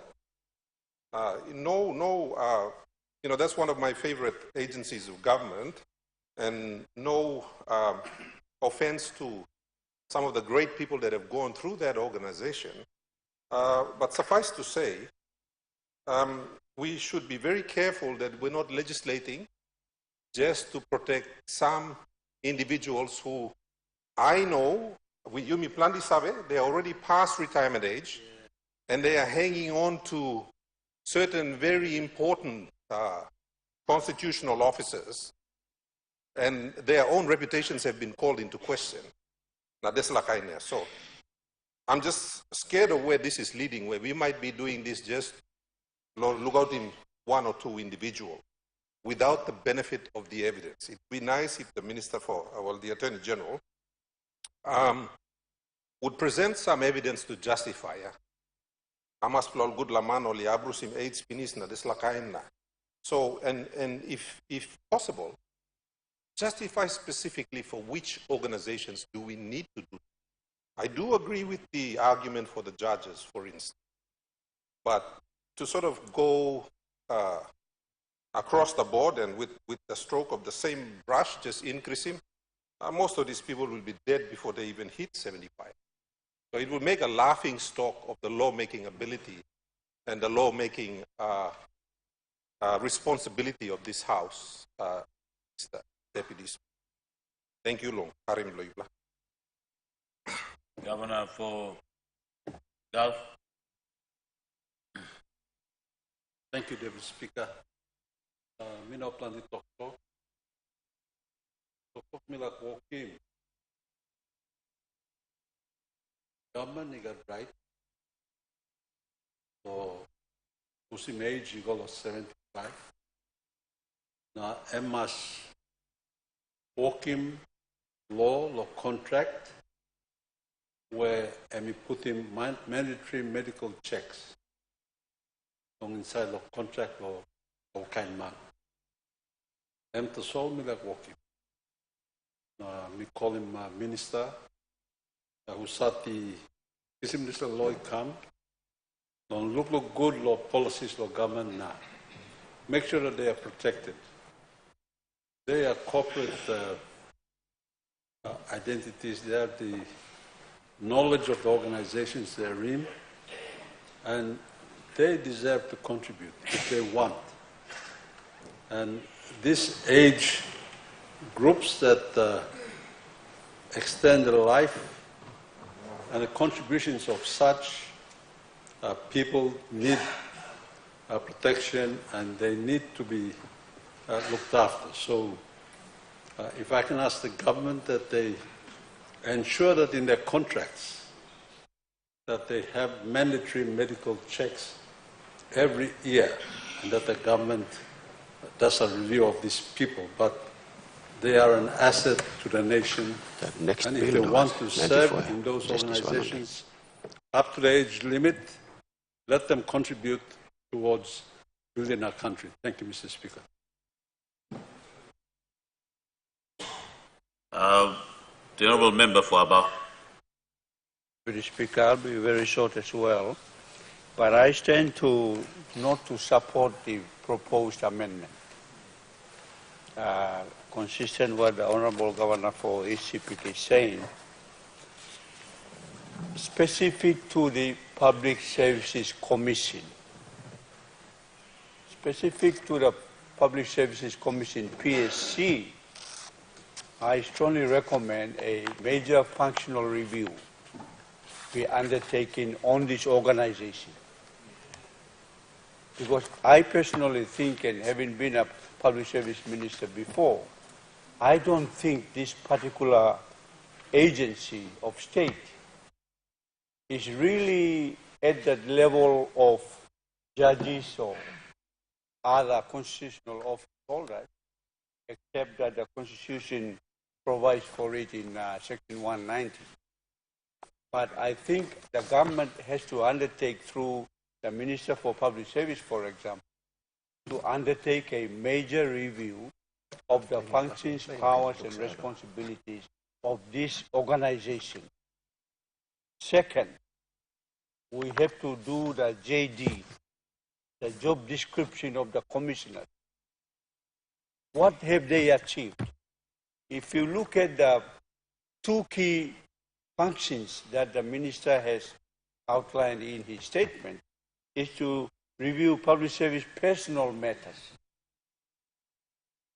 In my opinion, that's really a no-go for a constitutional office. And we can look at another structure to take care of the aggrieved public servant rather than through this. And then the second one is review of state services. How many reports from the Public Service Commission have come to this honorable house because they have reviewed the state services? I can't remember any.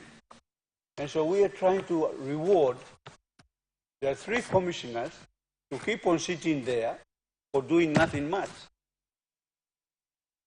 I strongly recommend that we, for this particular organization, Public Service Commission, the compulsory retirement age should be like other public service, 65. Compulsorily, they must retire, unless the government brings to the House, through Cabinet, a major review of this organization. Some of you may recall I called for a review of this PSC and maybe elevate it to a public service ombudsman, so that this service provider that all of us complain about, the public service, we have to have somebody overseeing them and making sure that they perform.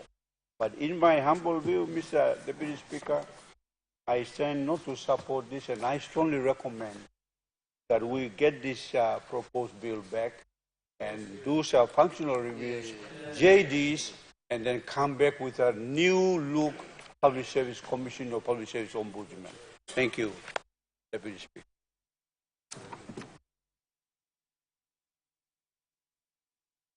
The question is that the question be put. Those in favor say aye.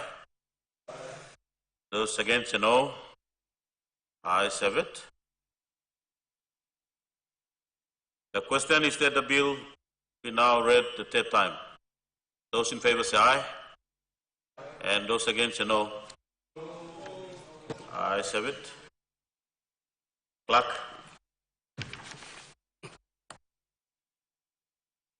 Third reading, a bill for an act to amend the Public Services Management Act 1995 and for related purposes.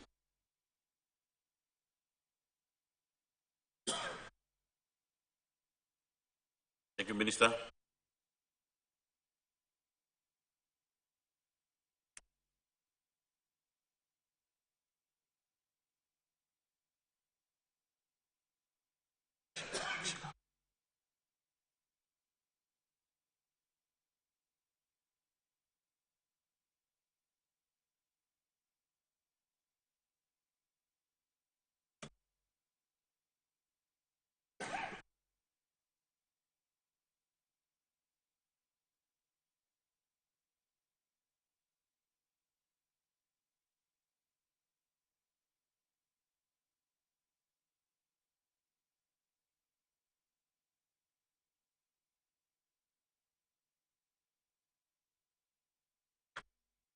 Honorable members, in accordance with Standing Order 109.6, I now interrupt the business of the Parliament so that the definite matter of public importance submitted by Honorable Luta Wenge, MP, provincial member from Morobe, is discussed. The Honorable Governor from Morobe. Mr. Speaker, I say thank you for giving me the leave. Honorable Governor from Morobe, we have a point of order. Oh, point of order. Honorable Speaker, I think the debate will be quite a few and we will go past 5. So could we review the time? We can't sit past 5 unless the Parliament.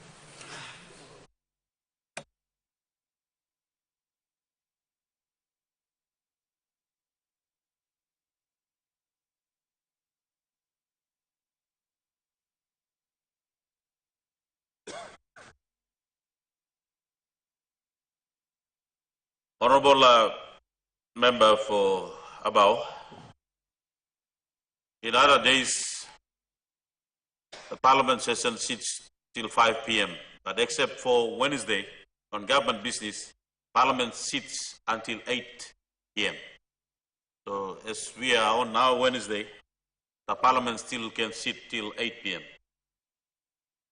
Honorable Governor for Morobe. Thank you, Mr. Speaker, for the clarity. I already thank you for the leave. And I thank the members of the parliament on both sides of the House. The standing orders requires 9 seconds, but you gave me more than 9 seconds this morning. So I thank you, and I will hope that you will debate on this. Both sides of the House will debate on the matters that I will raise as a matter of public importance. Mr. Speaker,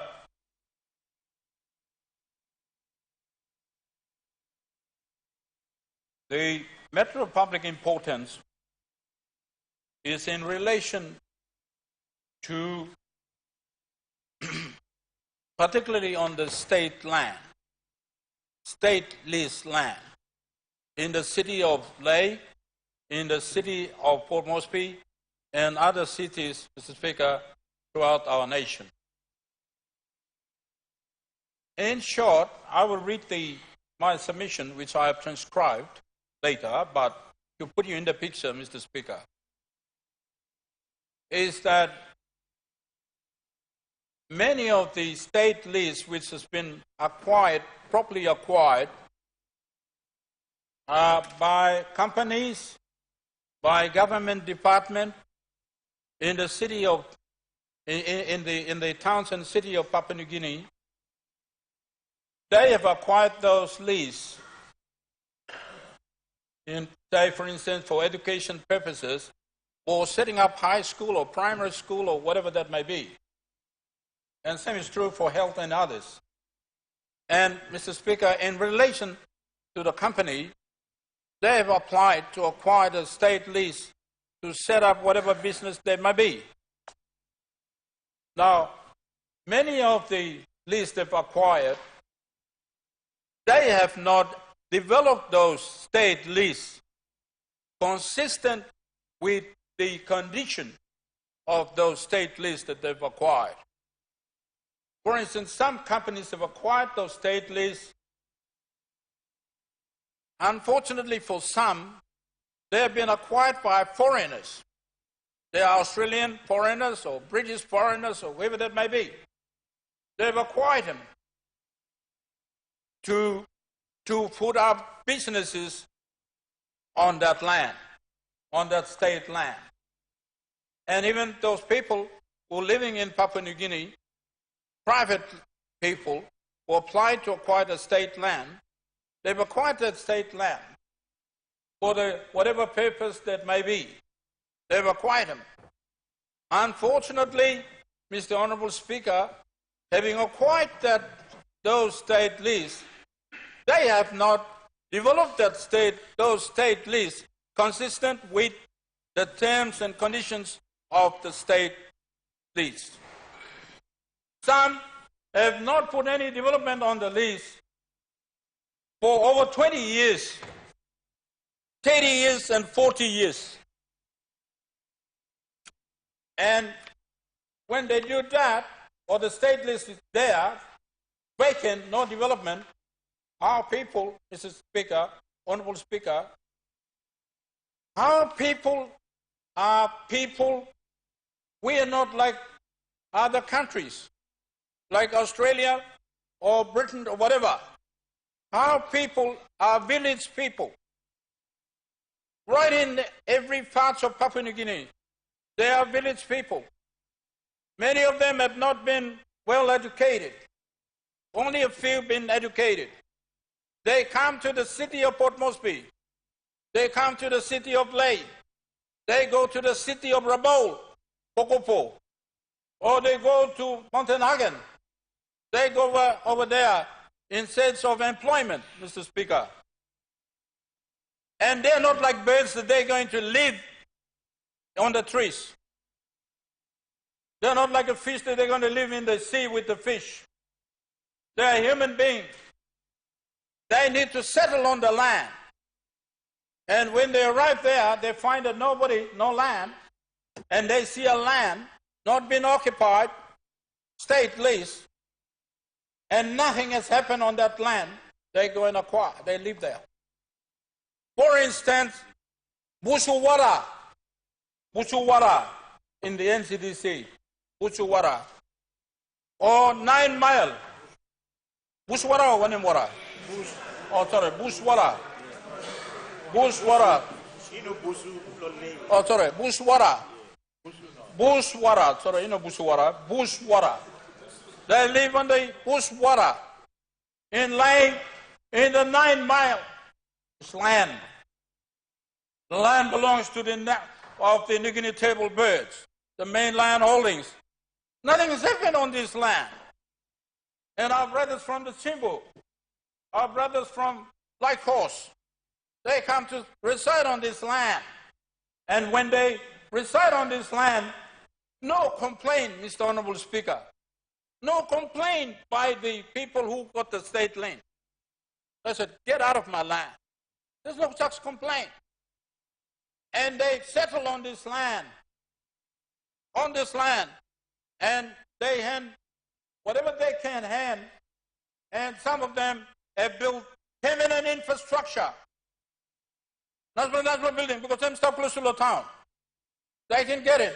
They build permanent infrastructure, value in thousands. They build them, some in millions. They put them. And the Christian people, they set up a very strong permanent church building, be it the Lutheran or be it Catholic or be it Papua New Guinea Bible Church or whatever church that we know. And having done that, they live for a long time, 20 years, 30 years, no complaint from the leaseholder. No complaint. And the leaseholder, after a long many years, Mr. Speaker, I don't know, whatever reasons belong to themselves, start to go now.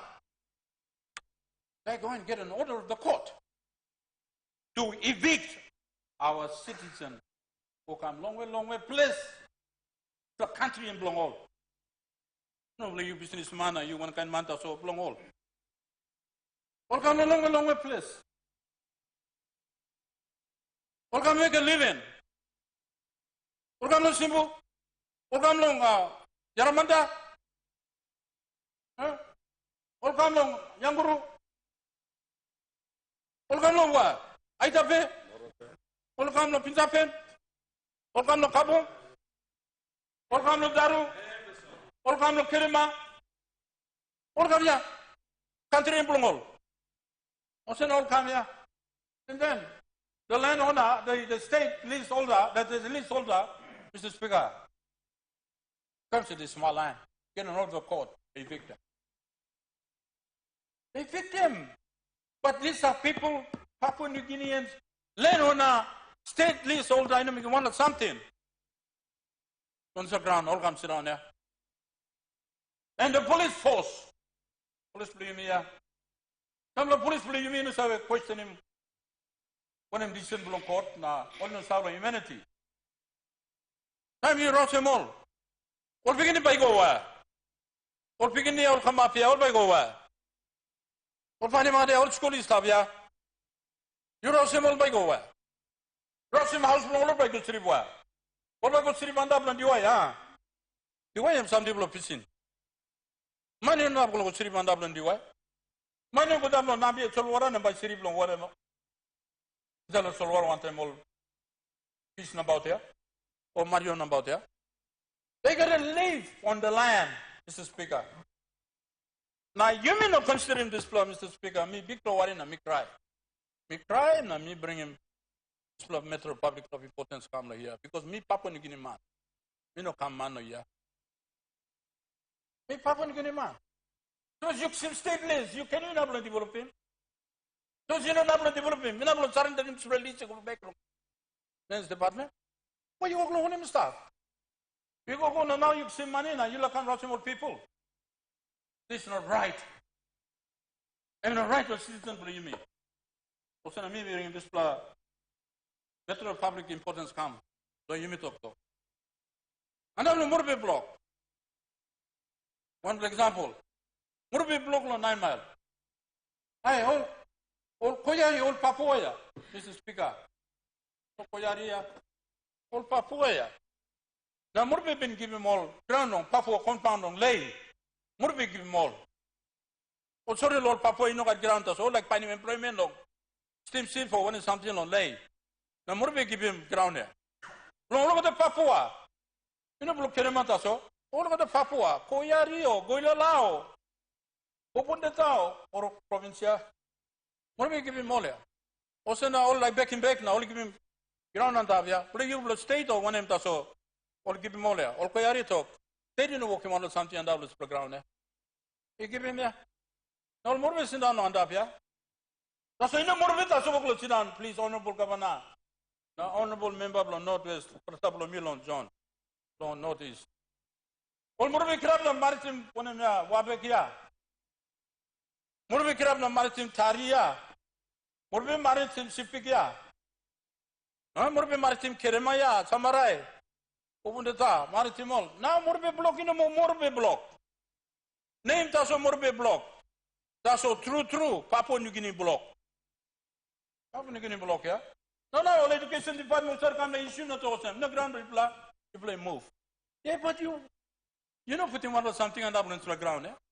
You're gonna sleep on that rights for you, huh? On law talk you sleeping on your rights. So yeah. No, Murbe what about now? Usaro la civic usari can put him road on him house here. You wouldn't have sent down on. Or treat him all now, but out him all. I mean, how come? How come? Don't know rouse him all. You never look up and give him you must talk. You must talk, don't find him way, help him all. Now, I mean, not to talk, Landy. Can't I? Double on land. You might talk. You got 2 minutes. You might talk. That's what we like him. You think this matter very seriously. Very seriously. We got a recommendation from me, staff inside on this paper by me, asking Speaker on by incorporating. We go inside no answer. That's why we like him, Speaker, we like him, Minister, you take action. Take action on this plan. We said, man, you know, developing ground. You must send him law. Suppose you're supposed to put him one kind of development, under the ground, you know, make him must be automatic termination. Automatic forfeiture. No can time the procedure and one kind of wasting time. Automatic termination. So this is something. No long, no more of a block. Governor, you brought up me. So I'm into a leader belong people. Me like asking you, suppose you own him title. You might give him more now. You give him more development corporation. Me like buy him now, me talk to. Because all more come by new city want a white man not top town. All legal man, all kind of find him walk or look him one of country or Tambuna, one married come. All my city block. Also, me come ask him you sell him this program. You sell him this program or more me like buy him. Me like buy him. Because, sorry, Governor, I'm not going to feel him offended. Now you want him, John? Sorry, member for Northeast. Me, I must read to play. It play. Don't push water. If you come up long end, it will take him steps. Let me talk thank you, Prime Minister, Honorable James Marabe. You give him 10 million long, Honorable Member long. Northeast, Governor, Northeast, yeah, Northeast. Governor, now you buy ground all Koyari, Lori settle him all. Yeah, M1 plus 1M. That's what, this is something come up time. This is something long. Rush him all long, company ground come up now, you plug up. But me like him in the long term, you may make him something. And more people believe me. And more people believe me. Last of all, you by no have go to piscine, no marking you long time, no this parliament. Time election. You by no have go to stone, no marking you come, no this parliament. You by go to people, no marking you, yeah. And no what simply you know, you support him company or support him education department or one him, browse him all. No time for election, but you go to look him all. No what same here. Sorry, he got big plus same here. Big plus same here. So now we need to take steps. To finish up, me stop all Sam. Mr. Speaker, we got recommendation or something stop long. Paper. What's an like him giving also believe by incorporated me going answer. But me like him also me play opposition and government. You play talk now. You may find him way because we are talking about our people, life of people. You me all Papua also mari lo you me. Mari lo you me. Normal governor. Minute lo talk finish. So you ask him leave lo parliament. Lo write him. Lo incorporate him. Talk lo you. Go inside. All right, me Salimikam. Now, thank you, Mr. Speaker. You stopping me right lot time. By a lot of floor by simply floor by talk. Thank you. Honorable Governor, by you ask him leave. Me ask him leave. Sorry, with due respect, me ask him leave. Me by asking you to put him to spell answer. Is leave granted? Leave granted. Honorable Deputy Prime Minister. Thank you, Mr. Speaker and Honorable House. Me join him lo wana me tukurim tok blo Governor blo me we bring him this important something come na me tok na clarify him lo this la very important issue. This la issue big sensitive issue. In fact him lo life blo legally man marry plenty online. It's been an issue that's been there for a long time. But Mr. Speaker, I'm going to clarify some facts now. You may look law, this law. Law side law. Law Lands Act, yes. You got law, you talk. That's suppose develop him state land within 5 years. Power, rest law minister or his delegated representative. Law forfeit him this land.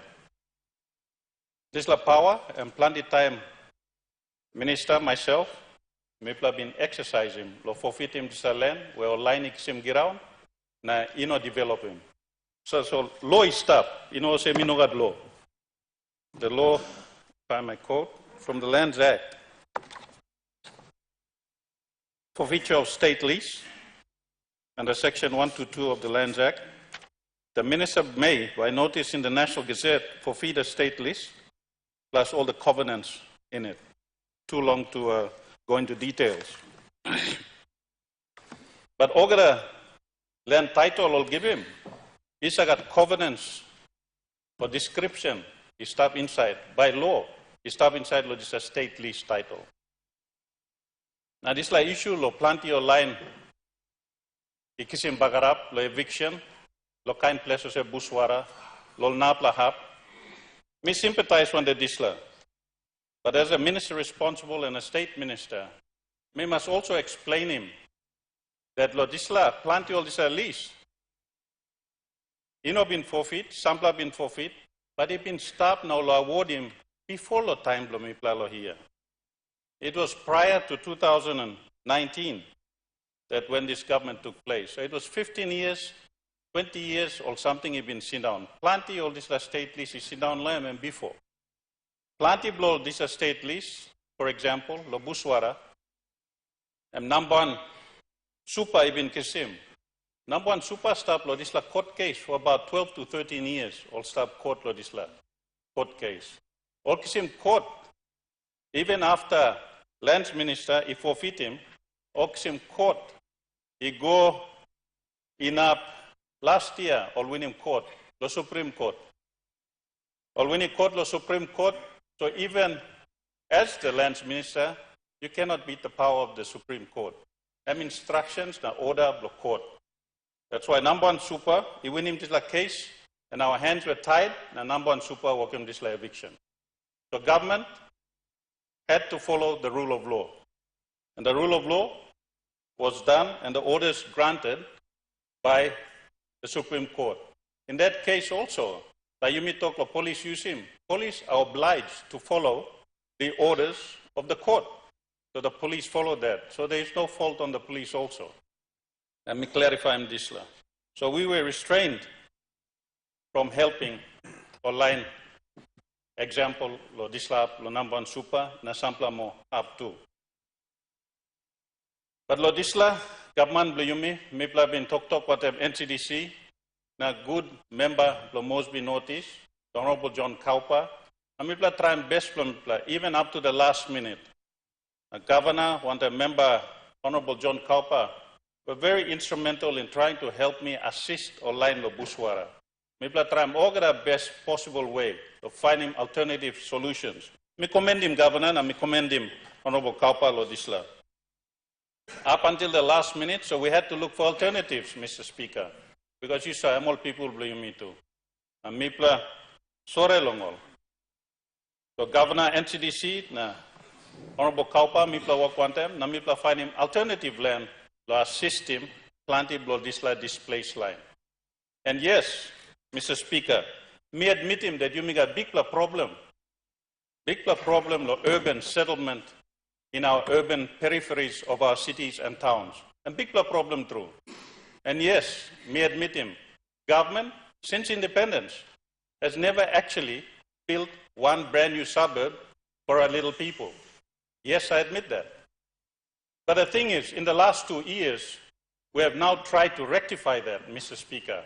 Mipla Stretim Disla, government has put 150 million kina aside. Lo Mipla acquiring state land on the peripheries of our towns and cities, lo fix him Disla problem. Because Mipla understanding most and plenty workman Mary blame me, all to sleep lo block. Me myself, I grew up in a settlement in Leh. Exactly the settlement that Governor Blomi Toke lo Papang Compound, me grew up with a settlement too. So I know exactly what the problems are.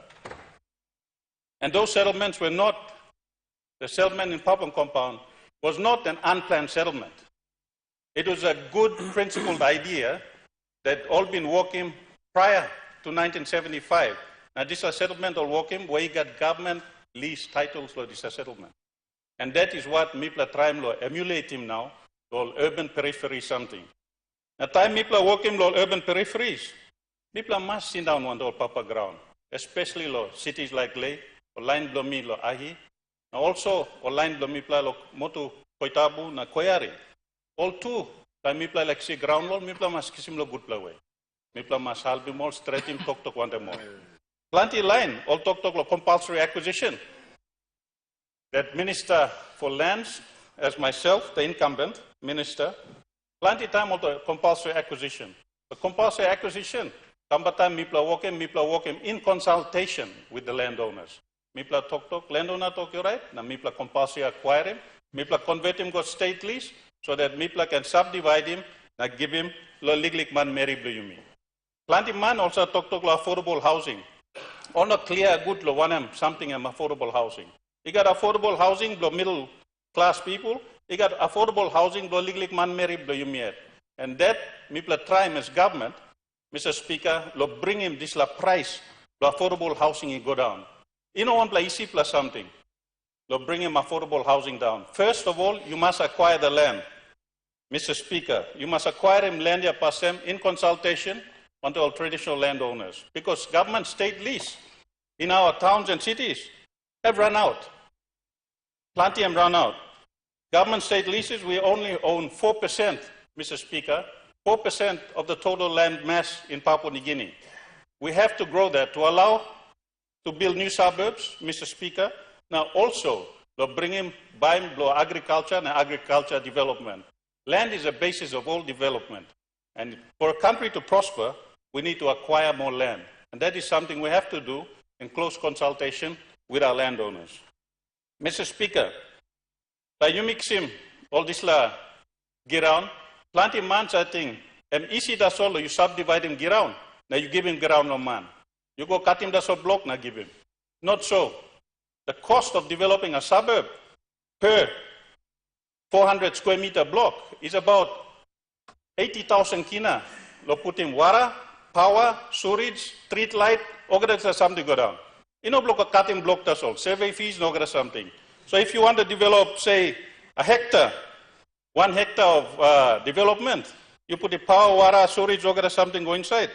So this emba cost him close to 1.6 million. You see 20 pla allotment as all. Suppose you like him 100 hectares, emba cost him government 160 million kina lo developing a building infrastructure lo disla development. So it is a big complex issue that government, or say you me government sit down here, needs to address so that our people all can sit down lo good block na something. Government, talk to us all. Last year, after our insistence, Amito, thank you, Parliament. Lo approving this 150 million. This 150 million now, and me plus start the acquisition, the township, lo Nadzap, me plus start the work in cohesion, want to align lo Tuhava, align lo Laloki, na sampla napla hap one time. Me plus bring in price, the suburbs, price for allotment, Mr. Speaker, it come down so that all legally man Mary can afford him to go inside the one house. We try to bring it come down to 20,000 kina or 30,000 kina, so legally line blue can work him. The perfect example, Mr. Speaker, we are doing one in lay, but I would like to commend Governor one time, Honorable Kaupa. Honorable Kaupa has gone out of his way and building more subdivision, want the legally help, lo Mipla lo lands department, Mipla give him 10 million kina. Mr. Speaker, ta Mipla harem this la issue lo buswara come up. Give him 10 million kina, go finish la NCDC, na Honorable Kaupa, na Mipla now, bahal bim na 20 million kina, lo put him, give him lol. Ino lo give him lo one individual, settlers or kind something or something, because you cannot encourage illegal settlement on land too. You cannot encourage illegal settlement on land too. So Disla and build him infrastructure, roads, put him in street lights, put him on something, lo try and help him so you can subdivide him. Now you can try and give him one title. Lol walk man Mary usadi walk lo town na city blue you mean. Lol man comes in now nothing anta. You must realize him also that we are a nation that enforces laws. You saw no ground blue too, no can go see now nothing anta lo ground blue nabla man. Let's canagable you, but you go see now nothing lo ground blue nabla man. Must use him head too, and one particular something. Use him head. See down lo ground when clear lo encumbrance. Kiss him toxa lo papa lo ground. Tapos him customary landowner, kiss him toxa lo customary landowner. Tapos him state land, Mr. Speaker, kiss him toxa lo government or apply lo title na kiss him. You no na go see now nothing lo ground. Me too no na go see now ground lo nablo man. So those are very important things. While Mipla trying to straighten this or something, Mipla realize him this issue that for the last 10 years, for the last 20 years since independence, you know got good brand new planned suburb of Papua New Guinea. So last year, Mipla start finish, Mipla allocate him 150 million. And that is now work in progress. That is now work in progress. Lo Mipla let's subdivide him, ground, a suburb, inside law, Lay City, inside law Kokopo, inside law NCDC, na Bampla work close to, one time all member of Disla Hub, especially NCDC, which we have worked with, especially with the NCDC governor, na inside law city blomiet law lay to, Mipla work one time. Lo Kokopo, la Rabao, and Mipla now have him last land board meeting, so Mipla straight him all title, close to 200 to 300 title, but Prime Minister, but give him lo line blumi, been displaced, lo Rabao, all kiss him this title, after 40 years, Mr. Speaker. Lo city blomiet lo lay, after 40 years, o line blomi lo Bumayong, o line blomi lo 10 city, time me come up lands minister, me give him close to 1,000 title long all. Title that they have not had for the last 40 years. Me commend him again, Mr. Kaupa, Honorable Kaupa. I'm straight in planning blongam, lo 9 mile, 9 billion nice for police station, I'm straight in housing, now first 200 title blow. And I think Mipla give him finish, working in conjunction one time. Honorable Kaupa, the first 200 residential titles, and Mipla give him finish. The number on super development, and by Sablo Buswara, and by building another 4,000 houses for middle income earners. Now you may talk affordable housing and affordable or middle income earners. We need to find affordable alternative solutions for lower income earners. All can earn him 10,000 kina or 20,000 kina one. So government is looking at all of this. But for the law, I agree with my governor. There are laws in place. We do not need to make new laws. Plenty of forfeiture, that Mipla working forfeiture longam, law plenty hap longam, all this law line, or win him state lease longam, through the lands board. You know, ministers are giving this law, all title. This law title, all give him 15, 20 years ago. All carry me go to court, and now me court want them all stop, or after forfeiture. You saw a man, kisi title finish, now you go look sim back lem, em no na bisi das or give back. So now me plus stop enough I think 30 or 40 court cases now, me stop on them. Me sympathize when the plenty or line family all sit down inside all this block, and I will do my best, Mr. Speaker. I assure you that this government will do its best to try to find alternatives, look for solutions, and try to put roofs overhead for our little people on the street. I sympathize with them. Mr. Speaker, I would like to emphasize that next year onwards, we should do more for building infrastructure, not just acquiring land. We need to do more. And I also concur with the good member for Hiri. He has some great ideas that we'll work together and try to fix for land in Papua New Guinea. I look forward to having an audience with him very soon. So we can sit down and work together. Very soon. Mr. Speaker, I think I'm the solve me clarify law when I'm plenty blue you mean. I hope that satisfies our viewers and gives assurance to our citizens in Papua New Guinea. Thank you, Mr. Speaker. Honorable Member of Law, Hirik Payare, then become long you notice. Honorable Speaker, for the privilege to address this Honorable House on this most important issue of concern. And I will not labor the issues relating to Bushwara, subject matter having been discussed at length and quite adequately by those who are familiar with the facts pertaining to this issue. But that Bushwara situation, Honorable Speaker, is a classic example of why there is an absolute necessity in looking into innovative formalization or management of land as a very close asset, close to the heart of the people of Papua New Guinea. And whilst I also concur with the views of the good Minister for Lands and Deputy Prime Minister on the implementation or addressing these various issues of concern under the current legal regime, there is a slight difference in views, in my respectful thought. Now, before I continue, I must thank the good governor for Margaret Province, Honorable Luther Wenge, for raising this issue of high importance and bringing this debate to the fore. Now, Honorable Speaker, I think we need not go very far in this thinking, but we should start from the Constitutional Planning Committee's report when we discuss sovereignty and the welfare of our people of Papua New Guinea. When that report was tabled, Chapter 2 firstly discusses the significance of self-government and independence. This must be the foundation from where a discussion in relation to people and country must emanate from.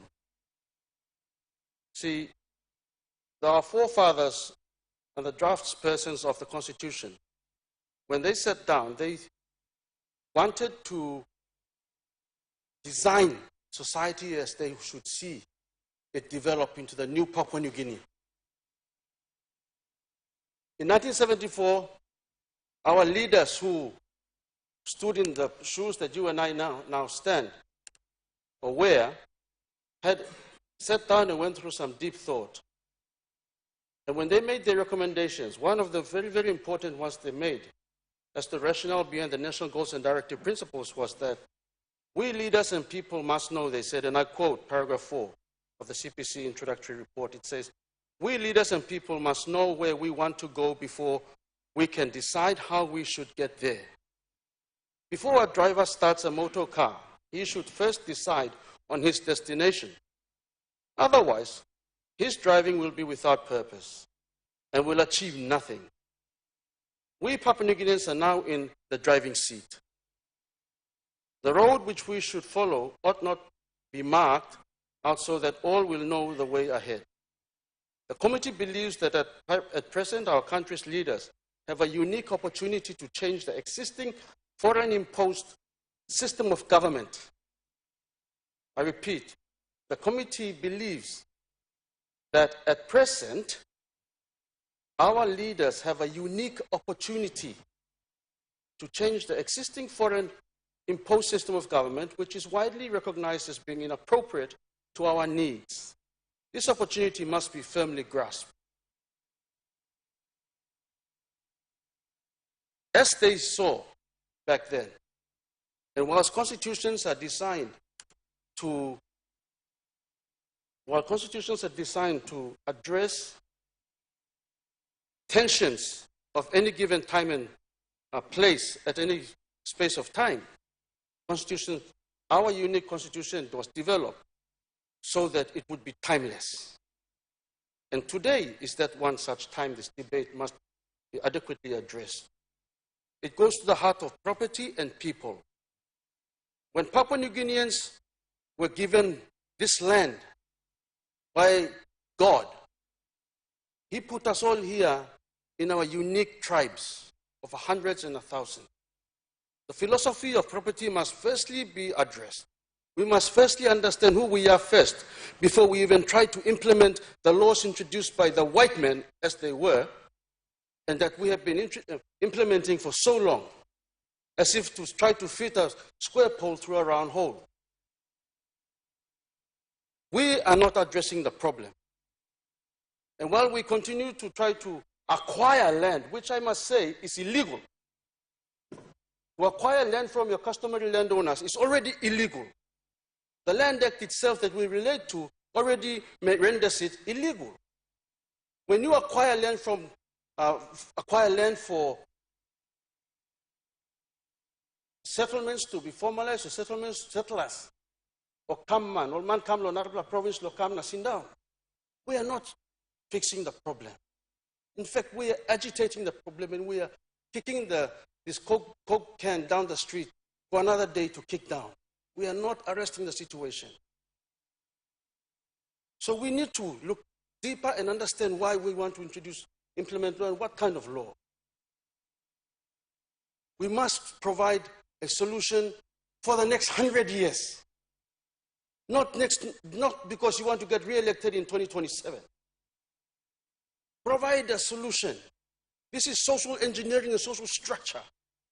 Our jobs as legislators in this house is to come and design a society to go into the future. We are not doing that. We are failing miserably. And we have that unique opportunity to present a long-lasting, everlasting solution for Papua New Guinea. The Papua New Guinea that our leaders in the 1970s they wanted to achieve, that this constitution itself promotes. We need to deliver that Papua New Guinea. We are not delivering it. We keep putting band-aid solution. So, question, Honorable Keith Iduhu from Hill Quarry, what is your solution? My solution is very simple. My solution proposes and promotes embracing who we are first. We are all born from indigenous backgrounds. Now, while Papua New Guinea is going to evolve into a multi-cosmopolitan society, and before that even happens, as is already happening internally, Papua New Guineans has also embraced other ethnicities from abroad. And we have to embrace them. If we want to promote a dynamic Papua New Guinea that is compatible for contemporary society, we do need to embrace that.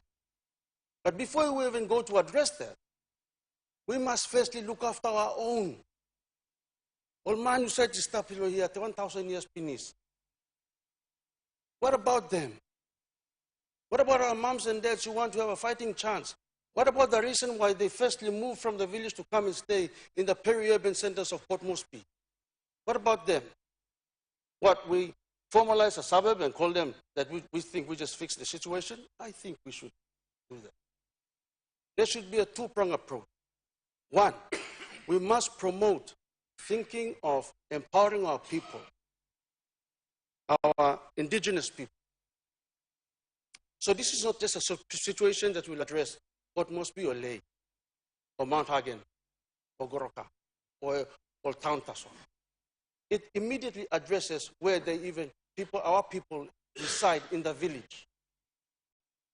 If we formalize, and the word is formalization, if we formalize by legislation our jurisprudence or our way of owning property, into structures, into law, then you are not only curing a solution, but you are empowering your people to gain access into the future, into wealth creation. Right now, we have become, in the last 40 years, Papua New Guinea has gone into this trajectory of creating authorities and legislative corporate entities to go and acquire land and buy land using and compulsorily acquire through the Land Act, Land Tenure Conversion Act. Now, Land Tenure Conversion Act was introduced by the colonial administrators to create, in their mind, in their view, they were providing a solution. They provided this, they thought they were providing a solution, but they were introducing a big problem. This is why somewhere down the line in the last 20 years, 15 years, incorporated land groups were then introduced, adding problem on top of a problem. The solution is this. I'll be very quick. By legislation, we should create 2 registers. And these solutions are provided in the alternative government's future, the policy paper that we have presented. It talks about creating 2 registers. One is a register of people, but more particularly a register of clans in this country. Our tribes must have a place in the eyes of the law. Right now, we do not even have that. You clan or you group or some you family group or clan, you do not go to bank na kisim luksawel or sampla money too, because you don't even have a legal personality. So we create legal personality for all our clans in this country. You may get a man sit down in his house unless you are adopted, introduced into a clan society. We all belong to a clan, correct? Now. So we should have a clan identified under the system that I think we are calling the NID. Go further and create legal personality for the clan. Then the clans, each clan in this country, country, one single different unique nature of being a Papua New Guinean. Thank God I was born in this country to be a Papua New Guinean. Me born time, me got ground penis. Me no got need lo kisim university degree or anem lo go na kisim book na buying go na buying ground.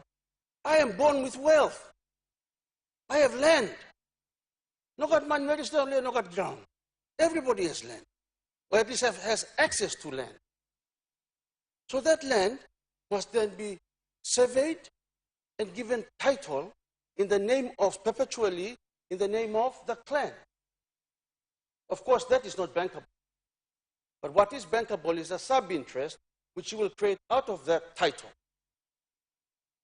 in a homogeneous system, it's called. This is not just a thinking of Kitty Duhu. I didn't just wake up and this thing came out. I don't remember. Yes, sir. I'll minute lo talk and finish. So when we finish him here straight, you got way and you got solution. You got way and a solution where you can find him answer long him. The second solution is this. When this is provided, the new alternative government, if not given an opportunity in this regime, the 11th Parliament has a great opportunity. My point is this. We are sitting in a time bomb that's going to explode anytime soon, and it will keep exploding unless you arrest the situation once and for all by legislation, by carefully thought out legislation, architecture tailored specifically for Papua New Guinea. As Papua New Guinean, I submit these very brief thoughts. Thank you. Share like look Savelo, honorable member will notice, but Minister Long, you mean Tony Senap me give him past them, na bien me come to you.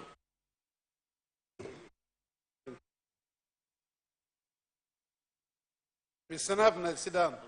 And Governor Blomorobe bringing one important subject. Now, 2 lawyer na. I'm Karim Gam na mi amamas. Me too, me lawyer na. Time one man sit down lo narblam ground lo narblaman. Now, I'm all him title. Piece of paper you mix him the title or call him title yeah. Automatically mean also you own him this la ground. He no narblaman on him, you own him this la ground. So, me looking more sen mulman. People wrong all working long and more sen.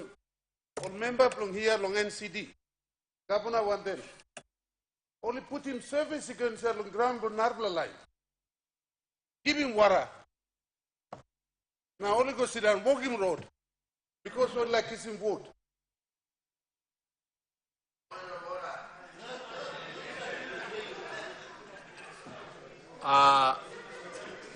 You may get point of order. What am point of order of you, Honorable Member of the must be noticed.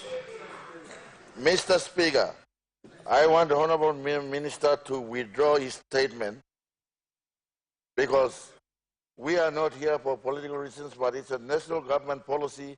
Whoever owns the state land, all own it finish. Without knowing that it's a state land or it's a customary land, people come and stay on it.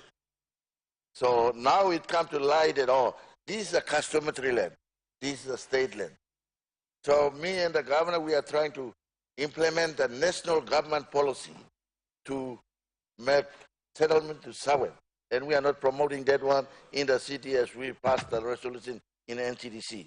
So Minister, you withdraw your statement saying that, oh, this is for political reasons.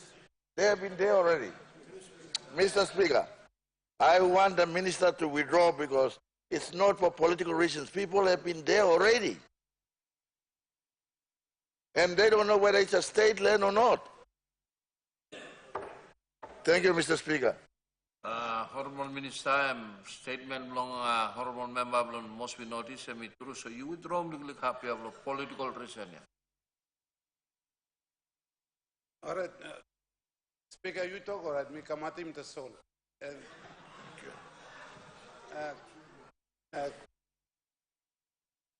Statement, questions, Dr. Sanapie. Time you got title, Mr. Speaker. You own him this la ground. Now you don't ground for you. Narbla mani ko put him house or go sit down na this la atwok na go lo court na kiss him order na this la me atwok. Ground for Narbla man must respect. You no can put him house or go sit down and now in this land place Lumina you claim over it. This is totally wrong. What is right is right. We have to do beyond him law na pass it.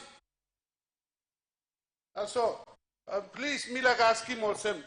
You must check him title. And we said on him this like ground. Now you may fight till you come here. Now look in this like Parliament sit close to that close to the settlement. Threaten a member's life. You cannot freely walk up and down. They are threatened. Our people go stay there, but they illegally staying there. You must kiss him ground and give him all now. Remove him all his life. Parliament must sit down free to members of Parliament free to come and do business. Work. You come. How's the Prime Minister stop law? This is an institution we are talking about. Minister, see, you know, something you can walk in funny and you come, that's all. And now they are threatening. Now, price of something you can't have. What is happening outside? Now, in this time, I'm threatening me, life, you cannot move freely. Now, kiss him all this line, give him proper title, move him only go. Now, we start talking only about solution place na come.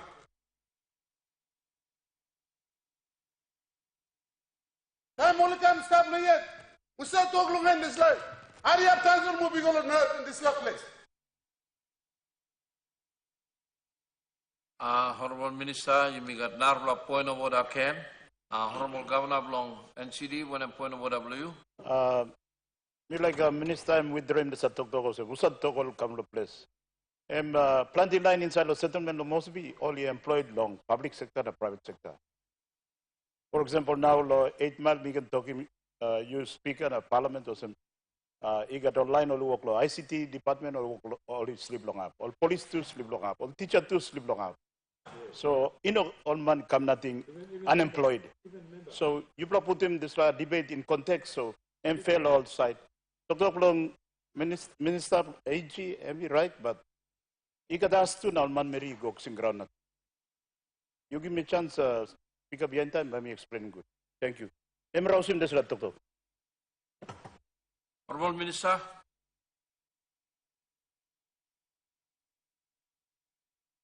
Was that we talk strong or at me rouse him talk.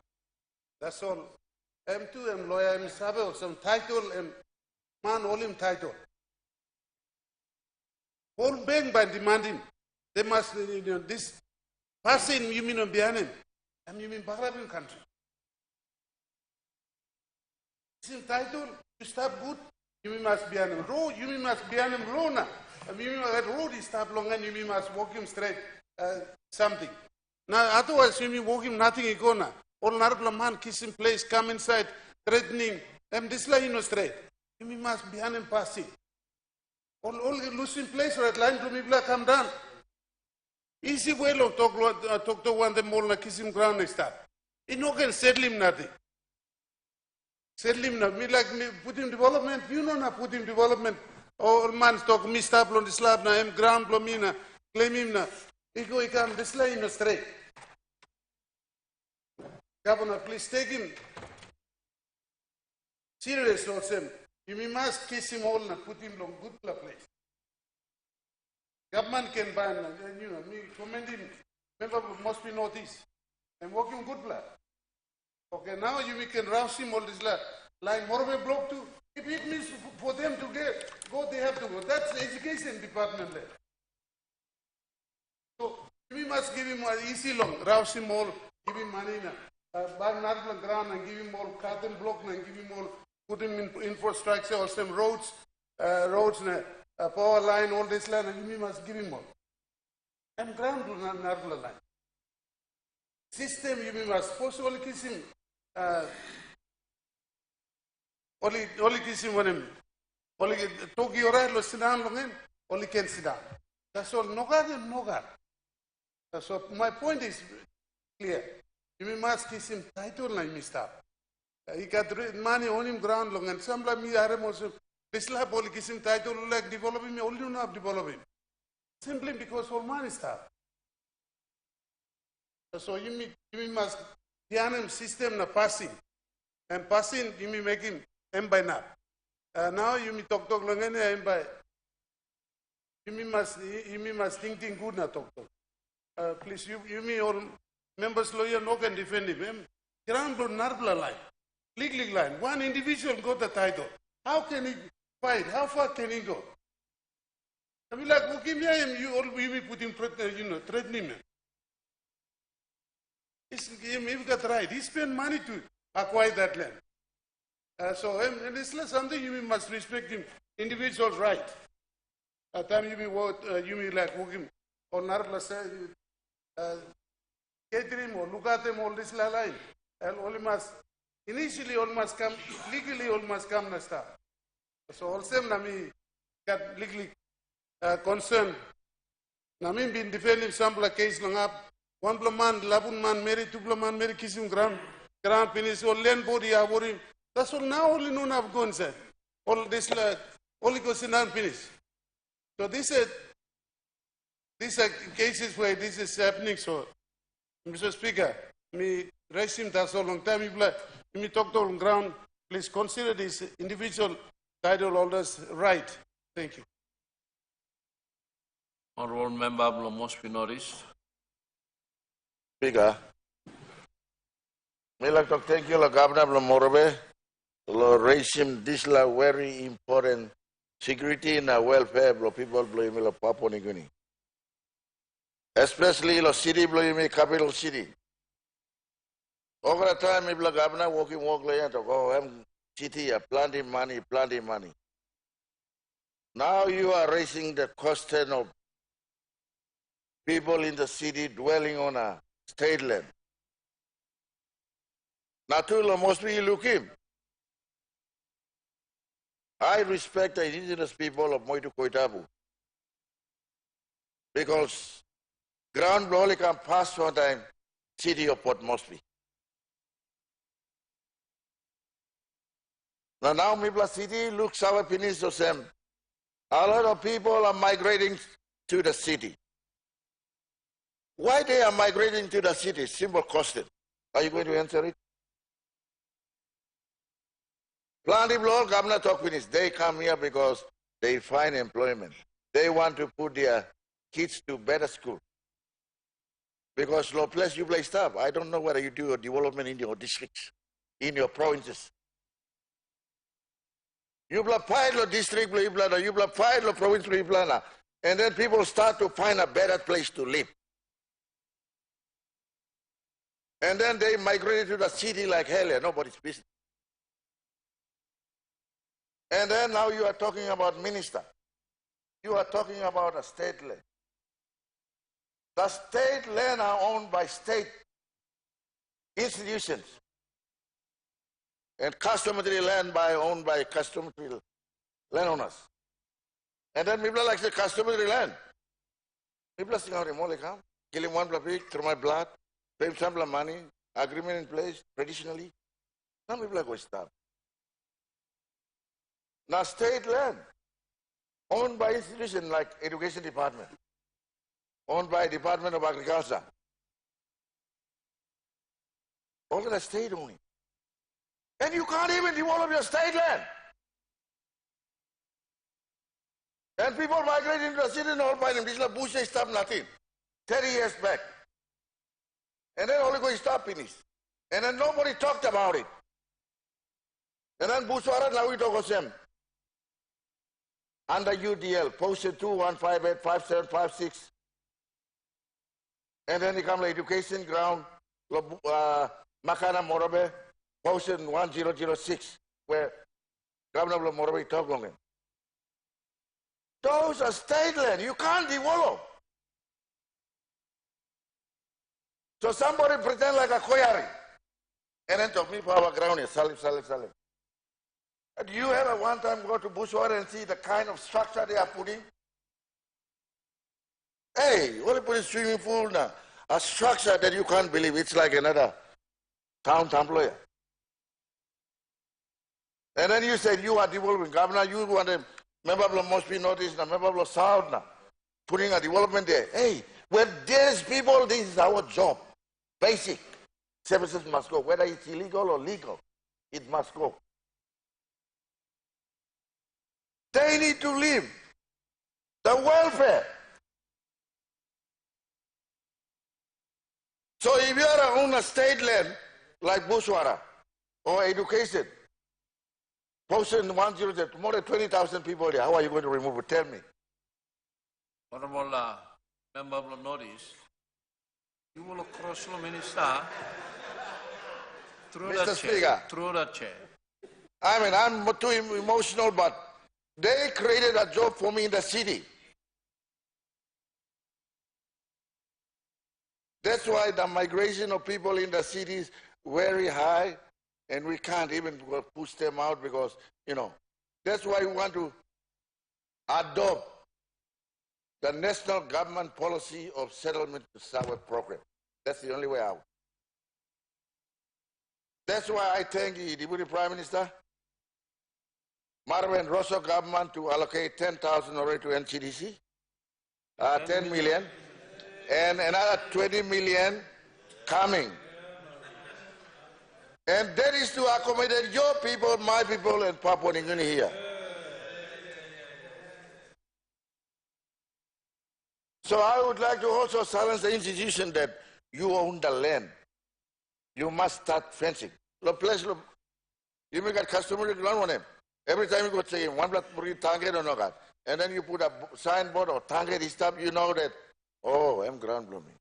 And on the state land, number one super for 30 years. One time put a signboard there that this is number one super. Under the UDL, Mr. Speaker, under UDL. Yes. UDL means 5 years. Honorable member, only line belum itu settlement ya. Only halak harim desila talk, you will talk him ya. So you will English na plan no understand him. Isa lo tok pisin so kan lo tok pisin na togum lo tok pisin na bali harim good. Member lo tok na. Thank you, Mr. Speaker. Also, na buswara and one black concrete evidence of the Lands Department not properly doing it. I don't, me no blame Deputy Prime Minister today, and before yet he come. Time you say was in one black state land, even outside state land, you own him. You must put in signboard or banner so that all man by looks away as state land. But who are a state? Tell me. State and whose side? People stop, not this parliament stop. So time only go stop. You know, can I go back down a privately you can title na Karim Koroda blue you come. Koroda na talk white paper me wicked. You talk about white paper or line from the settlement all by no slip. You all ball him cargo, all ball him pignini or white paper and one one the good plan name. White paper me wicked. Order.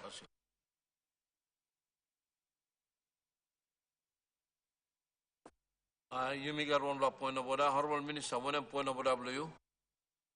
For member of parliament to speak, court order is a white paper. Order is an order. We must respect in court. Once the court gives an order, that's the final order they will give. Thank you. Mr. Speaker. Honorable member, must be noticed. White paper, you mean court order, yeah? Mr. Speaker, you absolutely, you correct Lodisla. Time me to white paper. All man sawa say I'm Koroda. That's all only the south of Koroda. Also to white paper.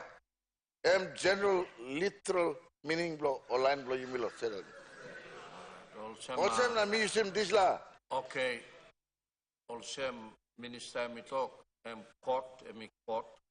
Now you must respect honorable court, so you don't have make him talk against him or this Koroda. Thank you, Mr. Speaker. Koroda. So me withdraw him now me to Koroda. Also na me work law use him this law legally or big blood money all give him 30 million lo cut him new blood ground in consultation. One time me talk, one time all Papa ground. When we say, me like all more yet, lahab no gat. Kiri do one time all central talk no gat. You one time governor Mark Blue lahab.